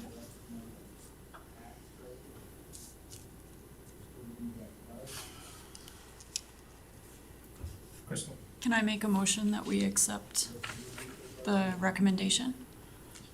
Or- It's, you can, but it's, the recommendation is to send the EDO. Yes. Okay, are we ready for that, or? Yeah. I would like to make a motion that the Economic Development Committee approve the Economic Development Officer to attend the 2022 Global Energy Show. Okay. Any questions on the motion? Call the question, all in favor? Art? Okay, all in. That is passed. Next is, Work plan updates. Okay. Well, this is where the team part of the meeting comes in, because in recent weeks, I've had a chance to attend meetings and events and things with all of our counselors, and so I'm going to draw on them to give kind of some of their input and their conversations back as well. So first up is Growth Rita in Wild Alberta, and so we did have a Rita meeting last week, followed by a Rita social event. So I'll open it up to council, and then if you need me to jump in and close anything off, I can. Yeah, I think that one of the things that's been happening with the Rita is it's going through some growing pains, and it's exactly what you were talking about. We have the Wild Alberta brand, which is in my view going to be very successful. It hasn't they haven't been able to measure any of that stuff yet, but I mean the pieces that they've put together are really good. One of the things that came out, and Bert can probably add to this, was when we had the social event. We had the County of Lac St. Anne, County of Barrhead, Swan Hills was represented, and Woodlands, and it was we had some interesting conversation there. Some of it got a little bit warm, I would say, at the end of the meeting, because Barrhead, justifiably, because they don't see any value in what the RETA has been doing for them, has basically sent the message that this is their last year involved. And I guess my view is that that's fair. We inherited something that wasn't moving, and now it's up to us to get it moving, and if they want to participate down the road, that's their choice. I still think that we have because of that meeting, there was a lot of things that happened. We had Marcel Arcand there from the First Nations, and they're only contributing on the tourism side, I believe. That's what their view is right now. But I think that after having that meeting, I did a bunch of research and had a look at some of the things that are possible. And before we get into that, I think maybe in the in-committee session, we can have a chat about that, because it's all informal and you don't want to give people hopes, but it's a good idea for everybody here to understand that. I think the RETA has to be more than a tourism seed group. It has to grow a lot of the other economic side of it, and that's the piece that I'm really interested in. Because Barrhead's counselor actually is the one that's been driving Wild, and that's Walter Proichas, and he's been doing a really, really good job. So we now are starting to get some traction. We're starting to get some things done. I see some movement now from the chairperson. We're starting to put some of the pieces in place that we have to put in place in order for us not to be a working board, because that's not a healthy thing. It's caused a lot of problems. As far as Wild Alberta goes, I think they're well on their way. I think there's a lot of things that are going to happen in the next little while that's going to be really, really good there. So I think I can leave it at that, and then we'll have a little more conversation in closed session. So I think one of the pieces from Wild that really carries back over to the strategic plan is that idea of Wild being the platform to be the marketing platform. So as we can encourage all of our businesses and operators to kind of get together under that umbrella, that's really where there's a lot of oomph in that comes in, with everybody kind of cooperating and marketing together. One of the pieces that came out of the Golden Triangle meeting that I'm a bit remiss on, and I'm going to be talking with James Lepan, our Travel Alberta rep, here in the coming week. There was actually a tourism marketing grant that I missed. I apologize, it didn't hit my radar. But there is a second round of it that we're going to be looking at, and so there's maybe the possibility to do some things there. Information that James had given us back in February was that those marketing grants probably wouldn't be coming forward now, given that Travel Alberta has their new mandate and that they're a DMO, and so I have to admit that was one that unfortunately slipped past me, but we'll see what we can do to kind of get that back into the integration for the fall. And the idea of the podcasts and some of what we want to do with Wild, that aligns very, very well with what Cindy was saying, with being able to help on promotion of some of the Trailblazer events and some of those things, right? I mean, imagine if we could have, through Wild Alberta, a podcast done from one of the rallies with, you can hear snowmobiles in the background and you're talking to people at one of the cabins and capturing some of that through audio and some other visual things. And so there are some really good things there that sort of align. But it's a slow step one at a time kind of thing for growth, and through Wild as well, but I'm happy to report that we are making progress, I think. So just to give a little bit of history with growth, growth really came out of a I don't know, understanding or a realization that school populations were declining in the Barrhead Westlock area. That was really the impetus. And so when growth was first formed, Westlock County, Barrhead County, Pembina Hills, and the separate school system in the area, I can't remember the name of that, they were the driving force, and they're all gone now.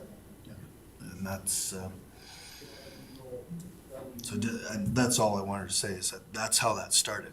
It was because enrollment was declining, and the school division said, hey, can we attract people so that they have kids to go to schools? And thank you very much for that, Councillor. At the last RETA meeting, Janet Jabush, our chair, had given a bit of an update, and it was along those lines, but it was along the provincial funding, because along with that alignment and with those partners, we've seen provincial funding go from $200,000 a year down to $50,000 a year for the RETAs. And so that's sort of been the other part of it, where it's created the struggle and the staffing turnover and some of that. So we're working to address both of those things, and having a First Nation and school divisions and that sort of thing coming back, that's one of the focuses under sort of the Phoenix version of the RETA. I'll throw it back to our councillors. Councillor D? So, like, not that we have a Bible to look back on this, but Rita's, I would say, was probably about 2011 was when Rita's really started struggling, and around the province, a number of them dissolved. We talked about metrics, how do we measure that strategic plan? The provincial government were looking at Rita's, and basically the proof was in the pudding, and there wasn't the economic generation that they were looking for. So growth had three pillars that they had in their plan. One was a youth expo, and another one was a business awards show, and those two projects made up, I would say about 90% of the budget.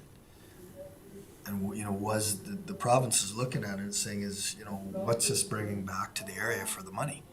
And I remember sitting with the Minister of Finance at the time, and he asked those questions. There were about 8 of us, 8 chairs sitting around the table, and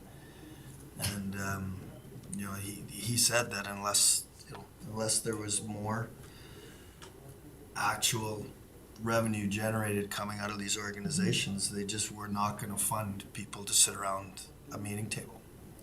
And unfortunately, that's kind of what's happened, right? Peter? Well, to add to that, that's what's really interesting right now is that we are sending a person from Wild, which is part of our RETA group, Walter, to a meeting with the ministers, and it's basically spearheaded by Lisa Wardley, and she is the driver of it, and we all know who she is. Where they're sitting down and saying, why are we funding these RETAs to fail? Because that's really something that's been going on. We have there's so many pieces that have to be covered off that the funding has always been just scratch, and this is exactly what we ran into, for example, with growth, is where if you don't have the ability to put the things in the administrative place where there's actually somebody who's going to start to do all of that work that's there. And I think Troy Granger was one of the ones that kind of, through the Rita, we didn't know how much work was being done until you see the pieces. And then it fell apart through, both funding, COVID, and all of the things that Alan talked about. So I think it's gonna be interesting to see now, because now they're sitting down with the ministers again, going, why isn't this working? Because economic development, they wanna diversify economic development in Alberta.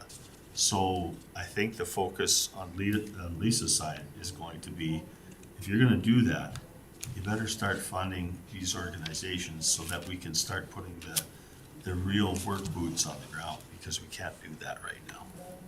Is that kind of what you see, Brett? Correct, yeah. And one of the comments that was made as well, and Alan, thank you for the historical perspective there, because that is the interesting part of it, is the Youth Expo that we did regionally evolved into the Career Expo that we do both regionally here, and then there was one that was being done in Barhead as well, and I'm not sure where the focus on that one is. The awards dinner was dispensed with a few years ago, but we do have the Chamber Awards, and we did have a number of local companies that we've profiled and that have won Rita Awards over the years, but we sort of moved away from that again. I think it was around 2019, 2020 was sort of the last Rita Award that we had. The comment was made from one of the councillors attending the social event last week that the Rita needs to do more than just offer studies and research as well, because we have seen the broadband study that all of the Ritas had sort of partnered together on, and the Ritas as well are part of, it's a group called the Alberta Connectivity Coalition.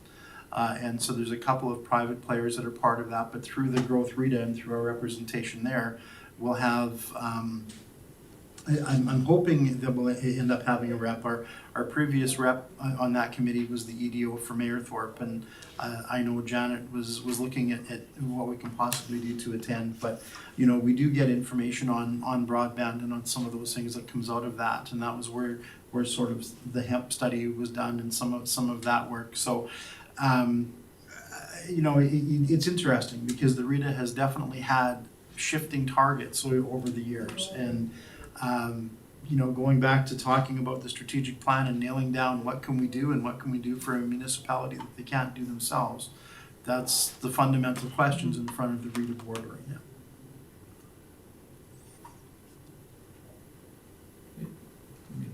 Move to agricultural profile.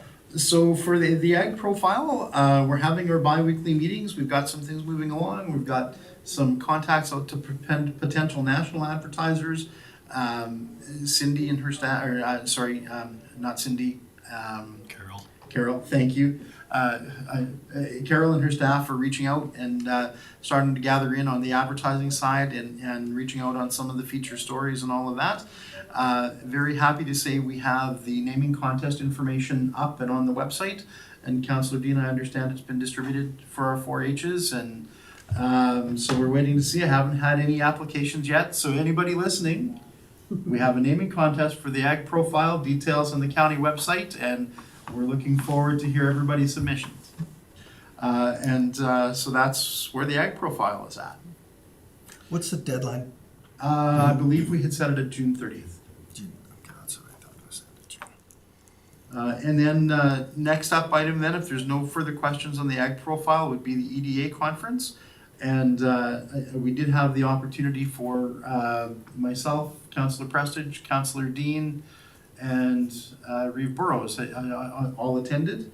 And I know for me the takeaway is Alberta is back, baby, and we're open for business. That was my biggest takeaway. Councillors? Ellen, if you have something. Well, just there was a connection made with a company called Truspix, Herbert Lau. He's so what he did when he gave his speech, he was part of a panel that talked about various success stories and challenges across the Alberta economic landscape. His focus was on ag, and so one of his projects was I think he got the entire quota for barley, and he sold it to a company in China. And so that's the level of his connections with that market. And we, put him in, I know Bert met with him, I talked to him. He's interested in coming out to a meeting, one of our meetings in September, and just have a look at what, what partnerships might be available, I guess, in our county. In discussing with him, like, where we're at in terms of product from farm to table product that we have within the county. There are some operators.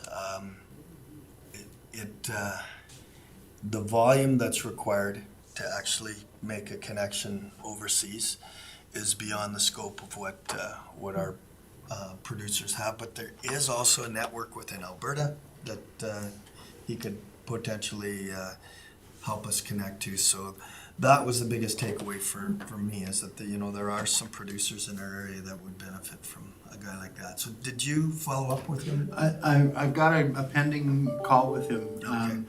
Yeah, one of the things that reared its head, a number of people that I know that had attended the conference ended up developing a certain illness shortly after. And so there was a number of folks, and that's kind of delayed some of the responses, but we'll get everything sorted with them. And I have emailed, and we've been in contact, and so we've got more work to do there for sure. But Okay. but I think the idea of bringing them out in September is wonderful. Just with the conversations I had with both Bruce and Al and Bert, is there some huge potential, because these types of people really understand the marketing end of it. And if you want to talk about the value chain or the chain that they will operate in, even though we may not produce as much or have the ability to produce for a great big international market like the barley, the interesting part about it is that these gentlemen will also know how to get into those very specialty markets. And those are the ones that I think we would be really well positioned to entertain getting into. So it's a guy that we need to put a couple of the other pieces that we're starting to put together. I'll comment on this. Another part of Herbert's business is they are going to be, with him and his son, are gonna be building basically houses. They're a metal house. So they're in the beginning stages of doing that. And it's a really interesting concept. It's all metal. And they will come in and build the houses, finance them for 30 years. It's quite a concept. But one of the other things I found intriguing was we had a speaker there from the port of Prince Rupert and CN, and there was a couple other large industry players. And the thing they all had in common is labor. They cannot find labor. Port of Prince Rupert now has, they said, 30% Indigenous workers working at the port, and their female workers is increasing also. So it's really interesting to see that. They were saying pretty much if you wanted a job driving a train, you could probably get a job at CN. Yeah, and it was great being at the conference. The amount of interaction and networking that you can do with those. And this one was fantastic. The people I met, and there's all the other counselors from different municipalities and businesses. So I think it was well worth it attending this one. Just a quick question. Was there discussion about baby boomers and the retirement factor and, causing issues regarding neighbors or succession of business and stuff? Is that, I It's just, all part of the labor shortage that's contributing. that was for all sure. part, okay. That was sort of mentioned, there was the one plenary session that was on leadership, and that was sort of one of the things she was talking about, is that it's interesting how many projects have been started by, a small group of people that are of a similar demographic, and they have a great friendship first, and they, start on something and it starts to just kind of grow and evolve.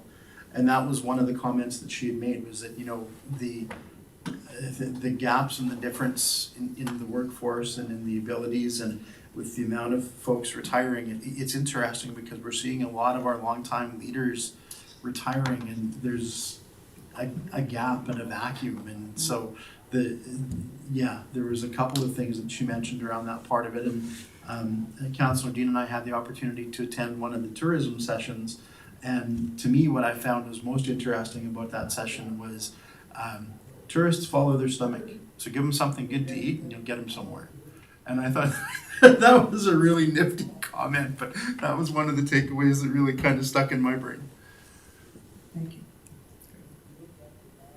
But it was an amazing experience to, after a couple of years of doing conferences online and all of that, to be back in a room with 300 other economic development folks from Alberta, and there's an energy and excitement and the sense of empowerment that's there, that it's good for everybody to kind of experience and see, because it was a real battery recharge for myself. And I think, just my general take was everyone of our attendees were there. Everyone felt energized after the conference, I think.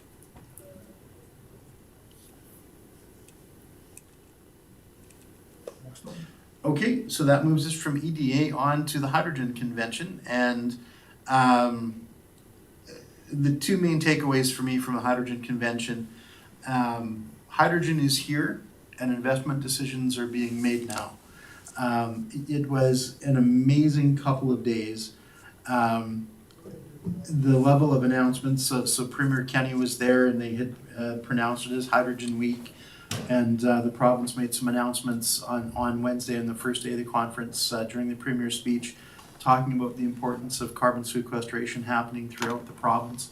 That's going to be what leads us to being a hydrogen hub and a hydrogen superpower and all of that. And then it was absolutely amazing because hydrogen use in all of its commercial forms was highlighted throughout the conference. Whether it's mixing hydrogen with natural gas to heat homes, using hydrogen fuel cell in airplanes, talking about hydrogen fueled locomotives, doing announcements around the international airport about a dozen different ways to use hydrogen on site at the airport, and them having the first filling station, first set of rental vehicles, and first hydrogen powered armored cars to cart stuff around, to talking about the importance of hydrogen to the shipping and aviation industries and different things moving forward. It was all there. And you have a hydrogen commercial passenger vehicle right there in front of you. You have a hydrogen powered semi-truck right there in front of you on the trade show floor. I mean, these aren't things that are 3 years away, 5 years away, 10 years away. These are things that are in commercial production, and you can phone the company and order one today if you want to. So that was, I think, to me, probably the biggest thing is the understanding that, for the scientists that have been working on it for 20 years or longer, they're saying it's finally here. And for folks that we're still wrapping our heads around what does it mean, hydrogen is here. That I think was the number one thing that I kind of got from the conference. And it just leads itself into so many other things around the energy transition and all of those parts of things. And this is why we need to be doing work within that area.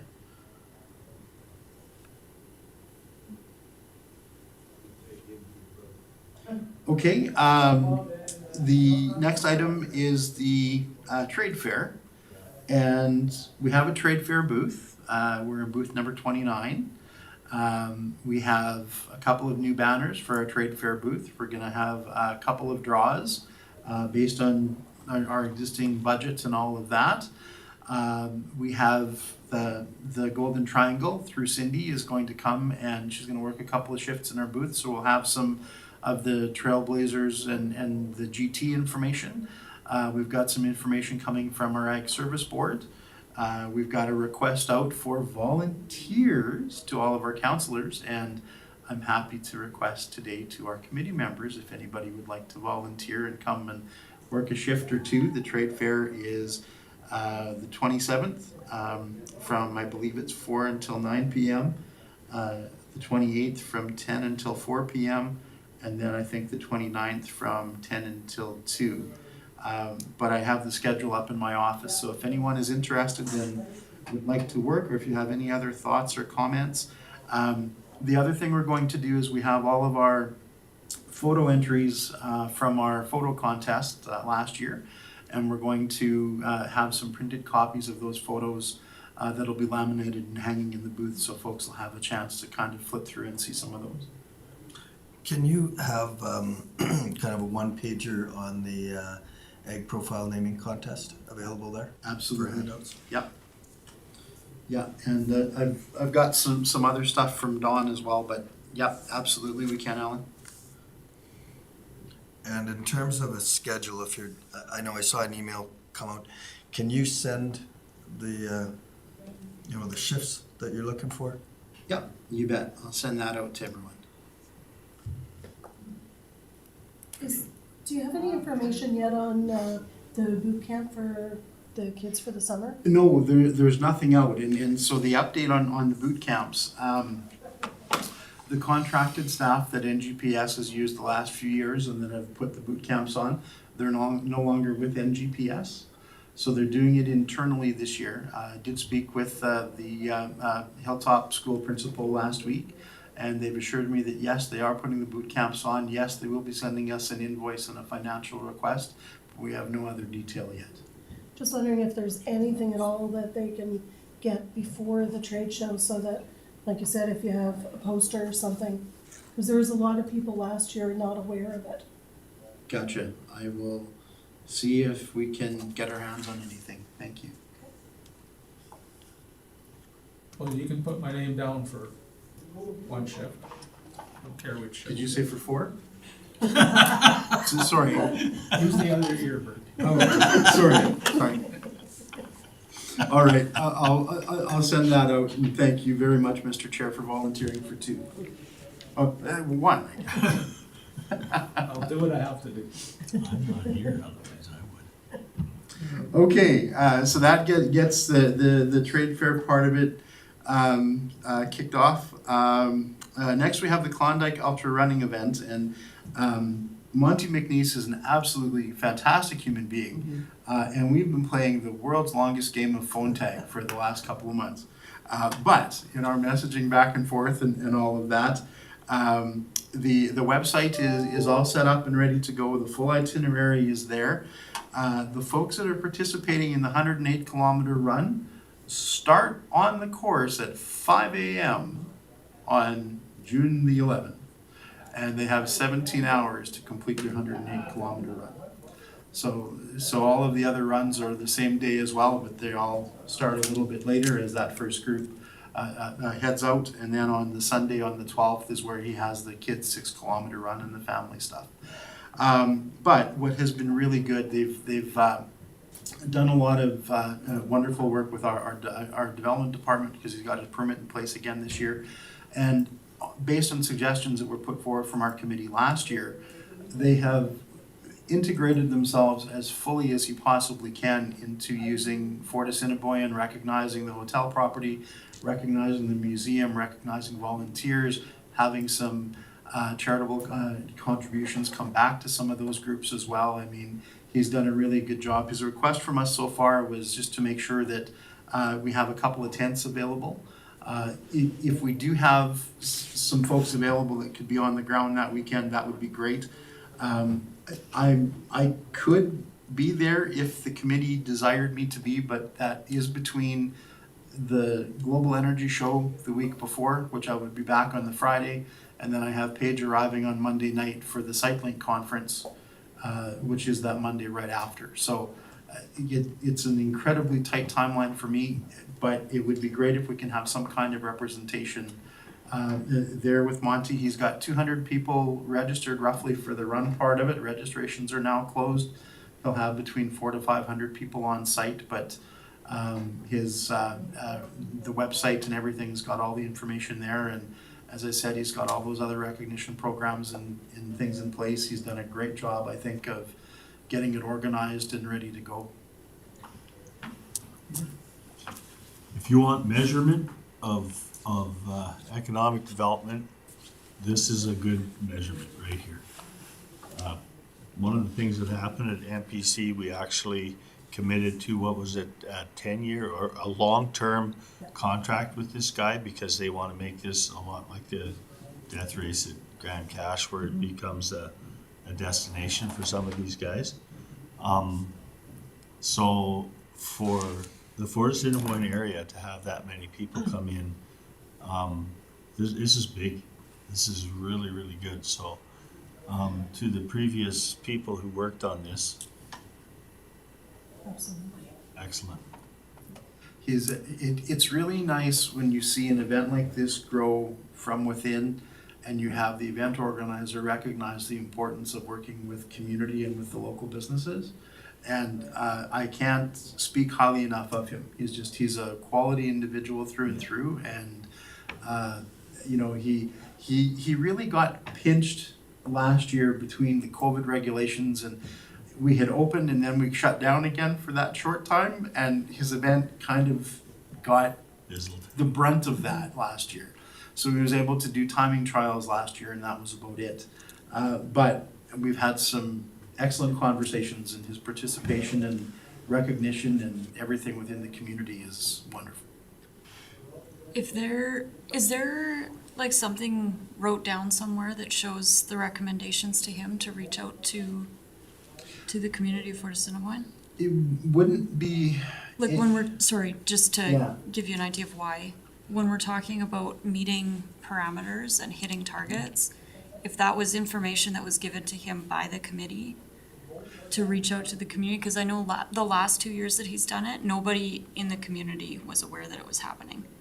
And now I know that he's partnered with the museum, and he's, like, lots of people now know that it's happening. And if that recommendation came from the committee, it would be nice to have some sort of flow chart of that. I'd have it through maybe emails and phone conversations, but I mean, I know when we go back to our meetings from last year, I think it was January of last year, we had a pretty robust discussion at the one meeting on some of the things on how we could connect them within the community and what could we possibly do to help to support the event and to do some of that. And so it was based on some of that was where we had some really good discussions at the beginning of the year. And then post-event last year, I did have a chance to have a discussion with him. And one of the surprise events that happened last year was we had a very protective prairie chicken that was adjacent to one of the running trails. And every time a runner would come by, the chicken would come out.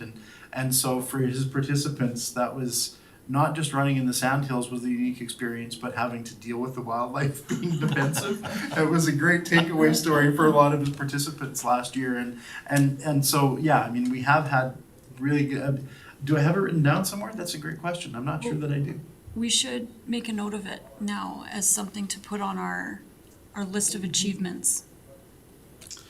Okay, So you're saying the people in the community didn't even know this was No, happening? because it was all happening out at the Sandhills and nobody was staying in town. You're 100% right, because until I had that conversation with Bert, and Bert and Joan worked together to make sure that the MPC made it easier for him to get his permits and stuff in place in the long term. You know, that stuff that happens in-house and nobody ever hears about. Well, and that's something where Peter McKay, Peter, our development Yep. officer, worked with Monty very closely as Yep. well.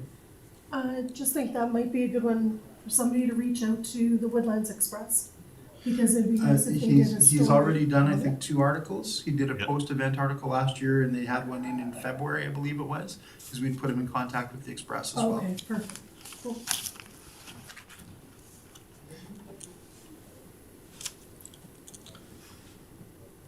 excellent, excellent. So I guess the question just sort of comes to, is anyone available? Do we want to have an on-site presence? Like we certainly have the 2 tents that I know we can give them, so we'll have a county presence there day of and all of that. And you know, I guess the question I'm looking for direction is, does the committee want to direct me to go out and to attend and to be there for part of it, or do we want to designate an ambassador? What should we do? But sorry, my question, to do what? Yeah. And Well, I mean, you've supported them, everyone has support, and I think that's an issue. They're running, there's camp, like, there's so much going on, tents are there. Like, if you're not there this year, or anyone, it's okay, I think it's okay, you don't have to be, if you're gonna do something well, or don't do it, like, that's what I'm kinda. Right, because I know in the past, and this was sort of what the committee's thinking was last year, was you know, to be there to maybe hand out swag items or to do something like that, you know, shake hands, do all that kind of thing. But I also think last year was to support, because it was so new, and after his presentation to our ECDEF, there was so much for him, it was overwhelming. I think that was kind of more of the jest, at least that's what I remember. On this one, actually, it's something like, with your schedule and what you had mentioned, I don't think that it's fair to ask you to go there for this event. But that being said, from a county perspective, even I would ask that, you know, Reeve Burrows or a designate actually go and make an appearance at this event, because when I think of, like, for example, the mud run and so on, when we did that, this is something that at the time, you know, our mayor was there, and I think that it's a really good event for our community, and we should be showcasing that. And I'd like to see support from council for that event. Yeah, I don't disagree. I think that even I'll take it up with Devin, and we'll see if the regional guys there, the guys that are in those divisions, can, you know, put a face there. And it'd be nice for this to get back to, hope, you know, even it'd be nice if there's a write-up in the Whitecourt paper or something as well about it, although it's taking part out there. I think that there's people here not realizing, you know, that this event is happening in Woodlands County, and it'd be great publicity. So. We do have firemen in our community. Yeah, and I think the Barhead reporter and Barhead paper will definitely be there. And because they're part of Post Media, I don't know that the Star would travel up, but we can certainly check and see. I mean, we can work with Monty to make sure that all of our local media know for sure. And I would encourage him to do a press release, that kind of thing, post-event as well. And so that was one of the things I wanted to raise when I have the opportunity to speak with him. Just a question for Peter. When you drive around Fort Assiniboine, Klondike is spelled with a Y. So should we make this gentleman aware of that, or like, is there any investment in the community to have a Y instead of an I, or does it matter? I don't think anybody's ever actually questioned it. I think it's more of a teacher thing. Okay. Well, when you look at the Klondike Trail, You're right. you know, You're referring to the Yukon part of the Klondike Trail, right? That's always with an I as well. Yeah. So, yeah, there is a bit of an anomaly that's there on the old building in town for certain. Well, it's not just there. There's Oh, yeah. businesses that are Klondike this and Klondike that, Yeah. and everything is with a Y. Yeah, well, you're right.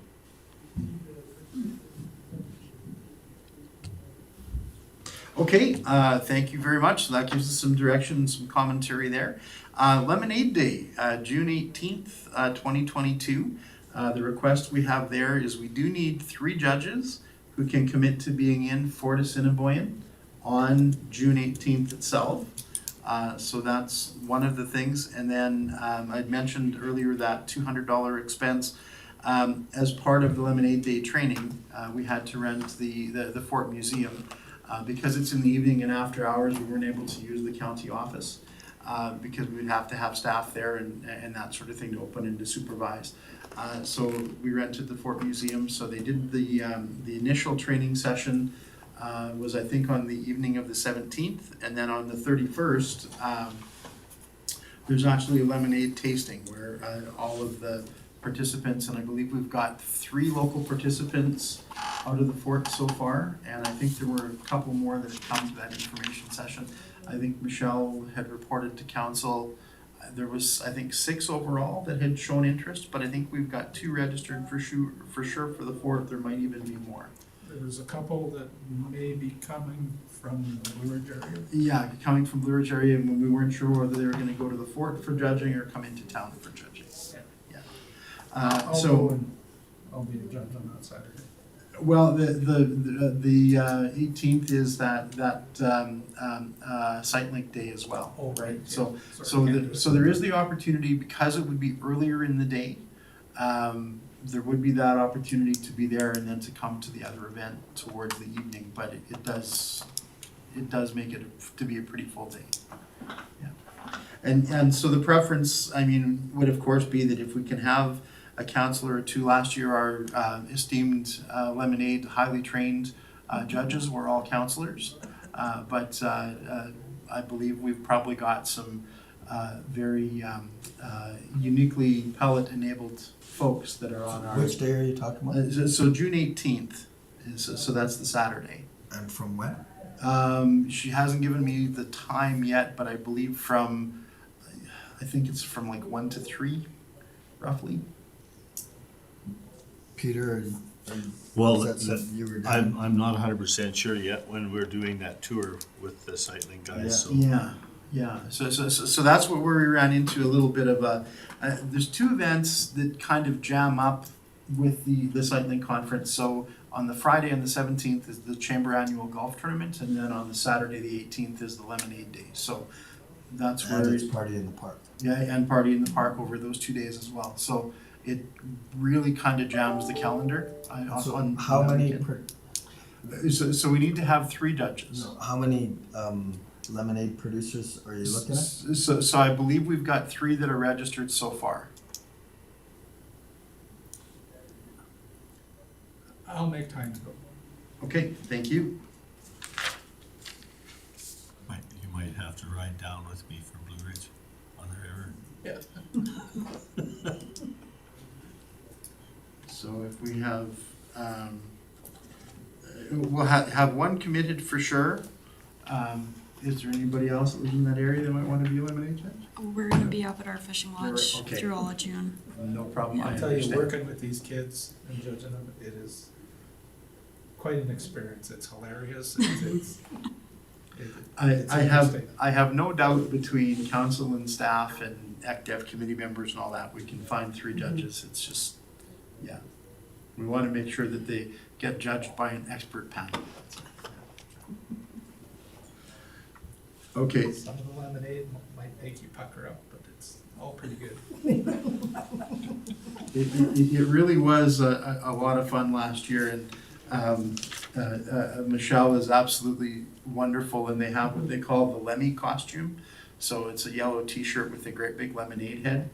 And so my son, who he 10 now, 9 at the time, Shane came along, and Shane got to be Lemmy for a couple hours. And so, yeah, it's been one of his favorite pictures. So,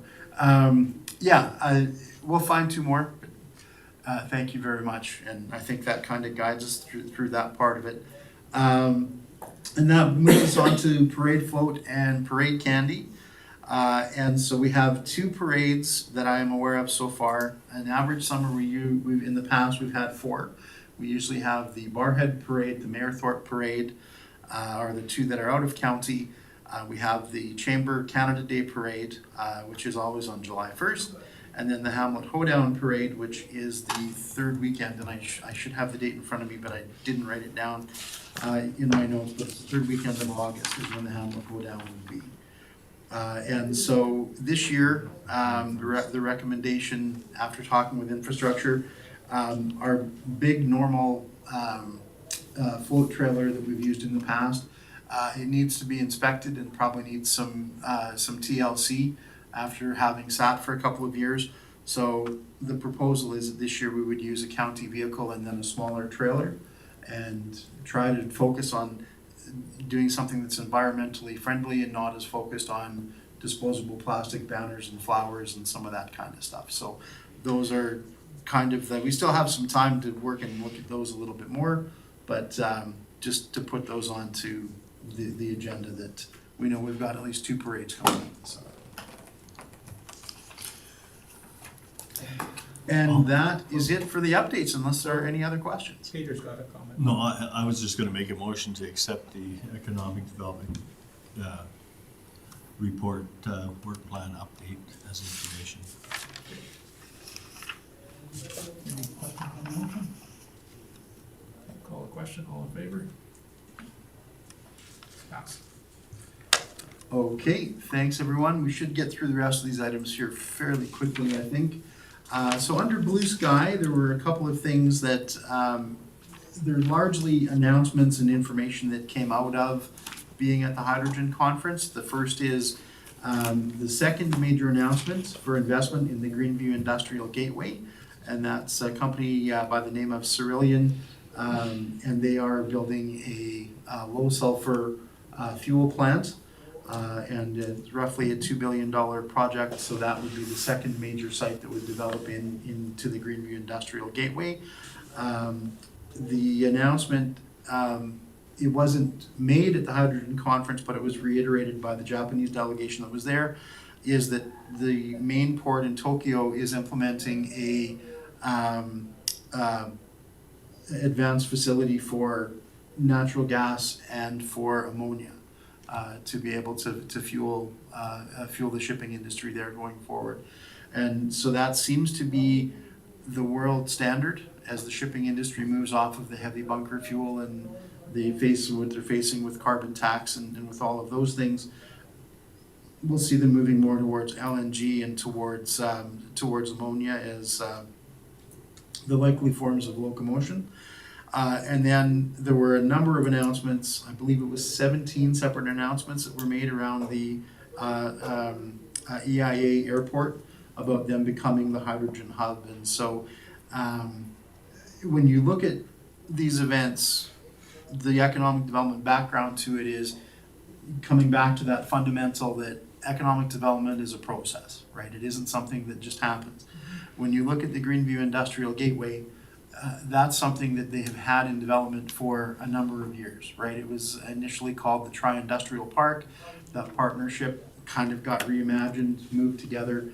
They have basically a dozen sections of dedicated 200-acre parcels that are adjacent to power and water, and that's what they've been bringing to market. And I mean, you know, talking about the marketing and what can we do at some of these conferences.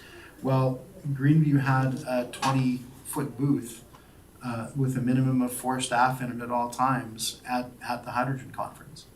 And they were there because they were making announcements, and they were there because they were attracting investment, right? So when you have the area set and ready to go, that's when investment can start to come in, and that's going to be part of the messaging that we start to hear coming from the site selectors and that sort of thing as well.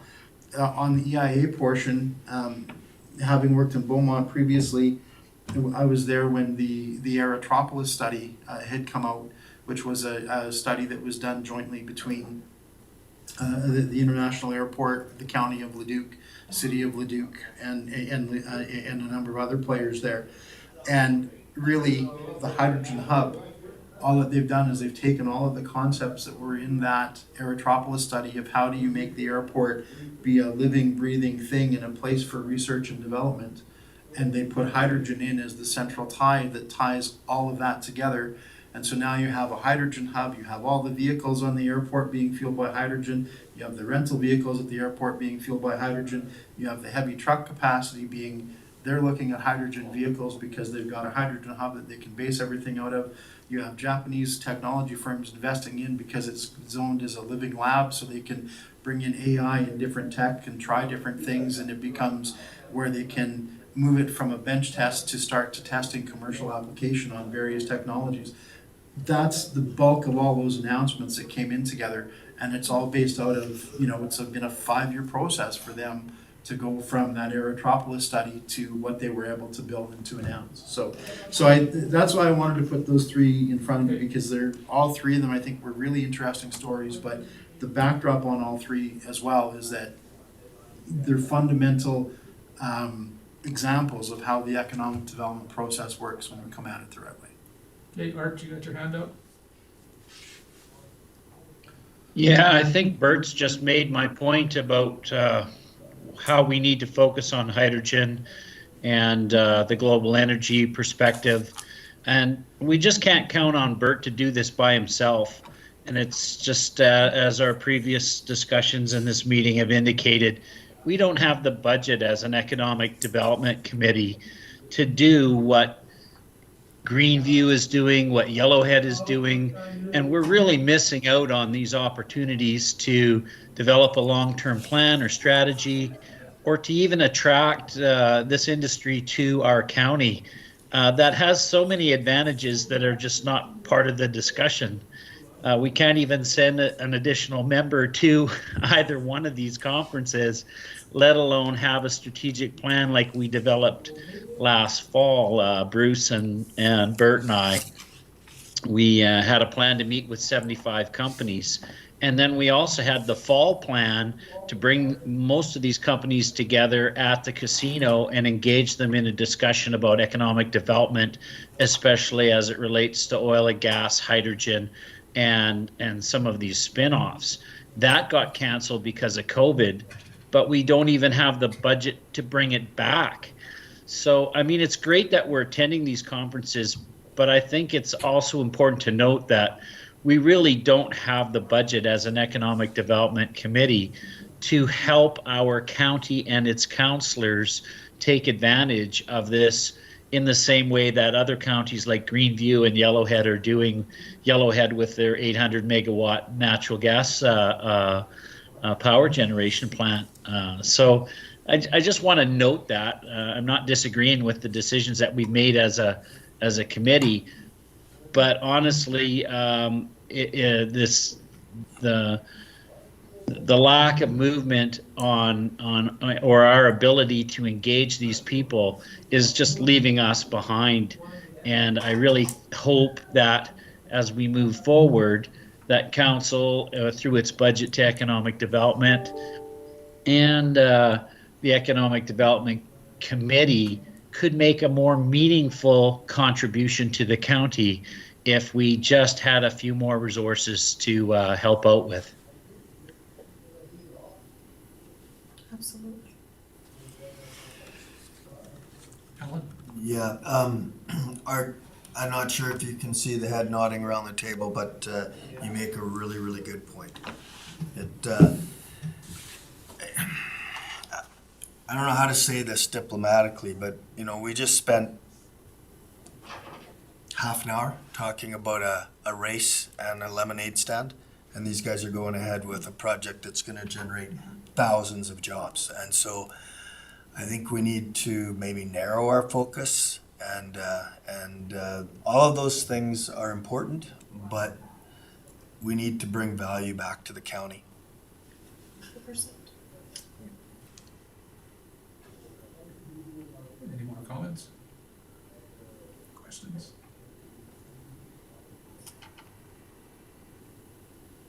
Can we get a motion for information? I'll make the motion to accept the Blue Sky discussion as information. Any Thank questions you. on that motion? Call the question, all in favor? It's approved. Thank you. Okay, so on to the can I portion of the meeting, and I didn't quite have something really specific to put down, so I used the opportunity for this meeting to talk about one of my economic development and community building gurus. A gentleman by the name of Peter Kenyon. He's from Australia. He runs an organization called the Bank of Ideas. bankofideas.com.au is the website. He's the Southern Hemisphere's probably premier community development guy, and he does work across Australia, Southern Asia, and into Southern Africa. And if we ever have the opportunity to work with him, bring him in, do anything like that, I've had a chance to present him at a couple of conferences, to work with him in other municipalities that I've worked in. He's an incredible dude. The stuff that's on the website is absolutely incredible. He believes in what they call ABC, which is asset-based community development. ABCD. And yeah, it's just, there's a whole plethora of really neat stuff there. So it's just one of my favorite resources to share whenever I have the opportunity. Just kind of tying in the conversation we had quickly earlier, when you had asked about the Y in Klondike, and the example in the video that you had shared was a community that all it had was the name of the community was Bulls. Yes. You know, so then it becomes Bulls everything. Well, from a marketing perspective, that was one of the things, like, so maybe the Y becomes the gold of the Klondike, Yep. you know, or there's something, maybe they could take an idea like that and actually go with it. Exactly. The Wave Rock story is absolutely a wonderful marketing story. The Bulls is fantastic because you have this community called Bulls, and so the bank becomes bankable, and everything in town becomes affordable, and it's just a really nifty story. Thank you for bringing that up. He's got some other really kind of neat, nifty ones too. It was a pleasure to be able to kind of share that with the committee, because it's something that I don't normally have the opportunity to kind of dive into and to get into.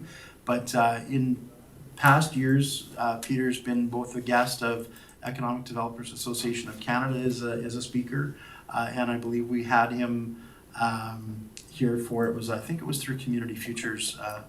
They had him kind of come and do sort of a range of things. But again, going back about 8 or 10 years. So some great resources there. And pre-COVID, he was trying to travel and spend about 2 months a year in Canada and North America and sort of flow back and forth. That's sort of the international tone to the organization he has. But I haven't spoken to him recently since post-COVID. So if it's anything you guys want me to follow up on, it would be my pleasure. Any questions? Just as to make a motion to accept constant and never-ending improvement items as presented. Any questions on the motion? Call question, all in favor? It's approved. Perfect, thank you. So that brings us to the information items. And the standard 3 reports are there. Ideally, we're seeing the economy really starting to move. The Todd Hirsch presentation that he had made earlier this year we had done on through the BSNs, and then Todd's commentary coming from EDA, 4 to 4.5% growth expected within Alberta, kind of an elastic snap back to some of the slow growth that we'd seen the last couple of years. We are starting to see the economy move. Labor supply, inflation are certainly issues within that, world events and that kind of thing as well. But basically all of the data that's there kind of shows that our local unemployment rate is dropping. We're not quite into labor shortage territory yet, but certainly for some specific skilled jobs, we know that there's a bit of a shortage around some of those things. And we know that based on the census data, we'd seen people moving out, and we'd seen that small percentage drop over 5 years. Hopefully with the market forces being what they are, we're going to see that start to reverse, but we can do our part to try and help to move and grow things along as well. And I know our development department has been incredibly busy with permits and that kind of thing. All smaller stuff, but people are investing in their homes, investing, back in investing into the community in small and individual ways, and those are all really good economic signs. Crystal? As a development committee, is there any way of getting reports on some of those things that are coming through so that we have an idea of what's happening in the county? Yes, we have our, and when we had the assessment review done, was it April? I think, March, end of March, beginning of April. Total development permits and total dollar values for the year are part of that report. So I can bring that forward specifically, but that is public information. That was at a previous council meeting. In regards to doing monthly updates, I can do that. There's a little bit of lag time, but I mean, we can sure do it, quarterly or something like that. But what I'll do is I'll send out to everybody what our annual totals were.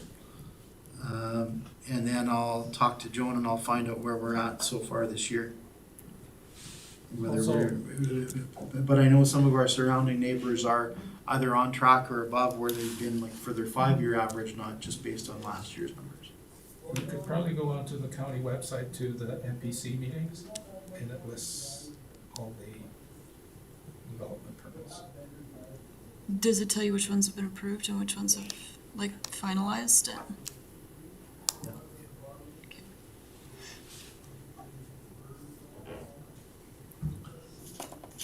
So Motion to present, or to accept the items presented as information.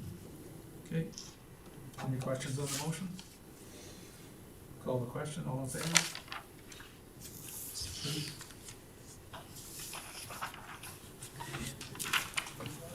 Okay, perfect. So with that, we'll end our stream and we can move to the in-committee portion. If we can get a motion to move in committee.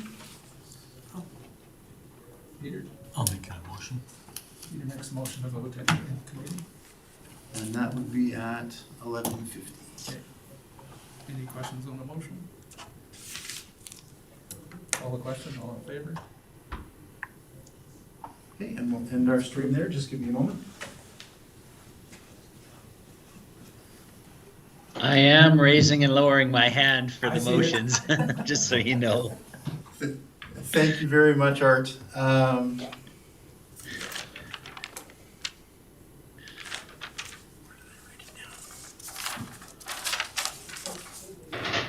See, isn't that great? You write down the instructions and then you forget where you put them.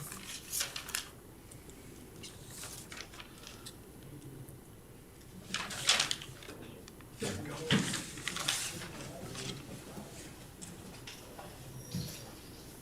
Art, if I lose you, I'll call you back on the phone, but I don't think I'll lose you. I'm not sure.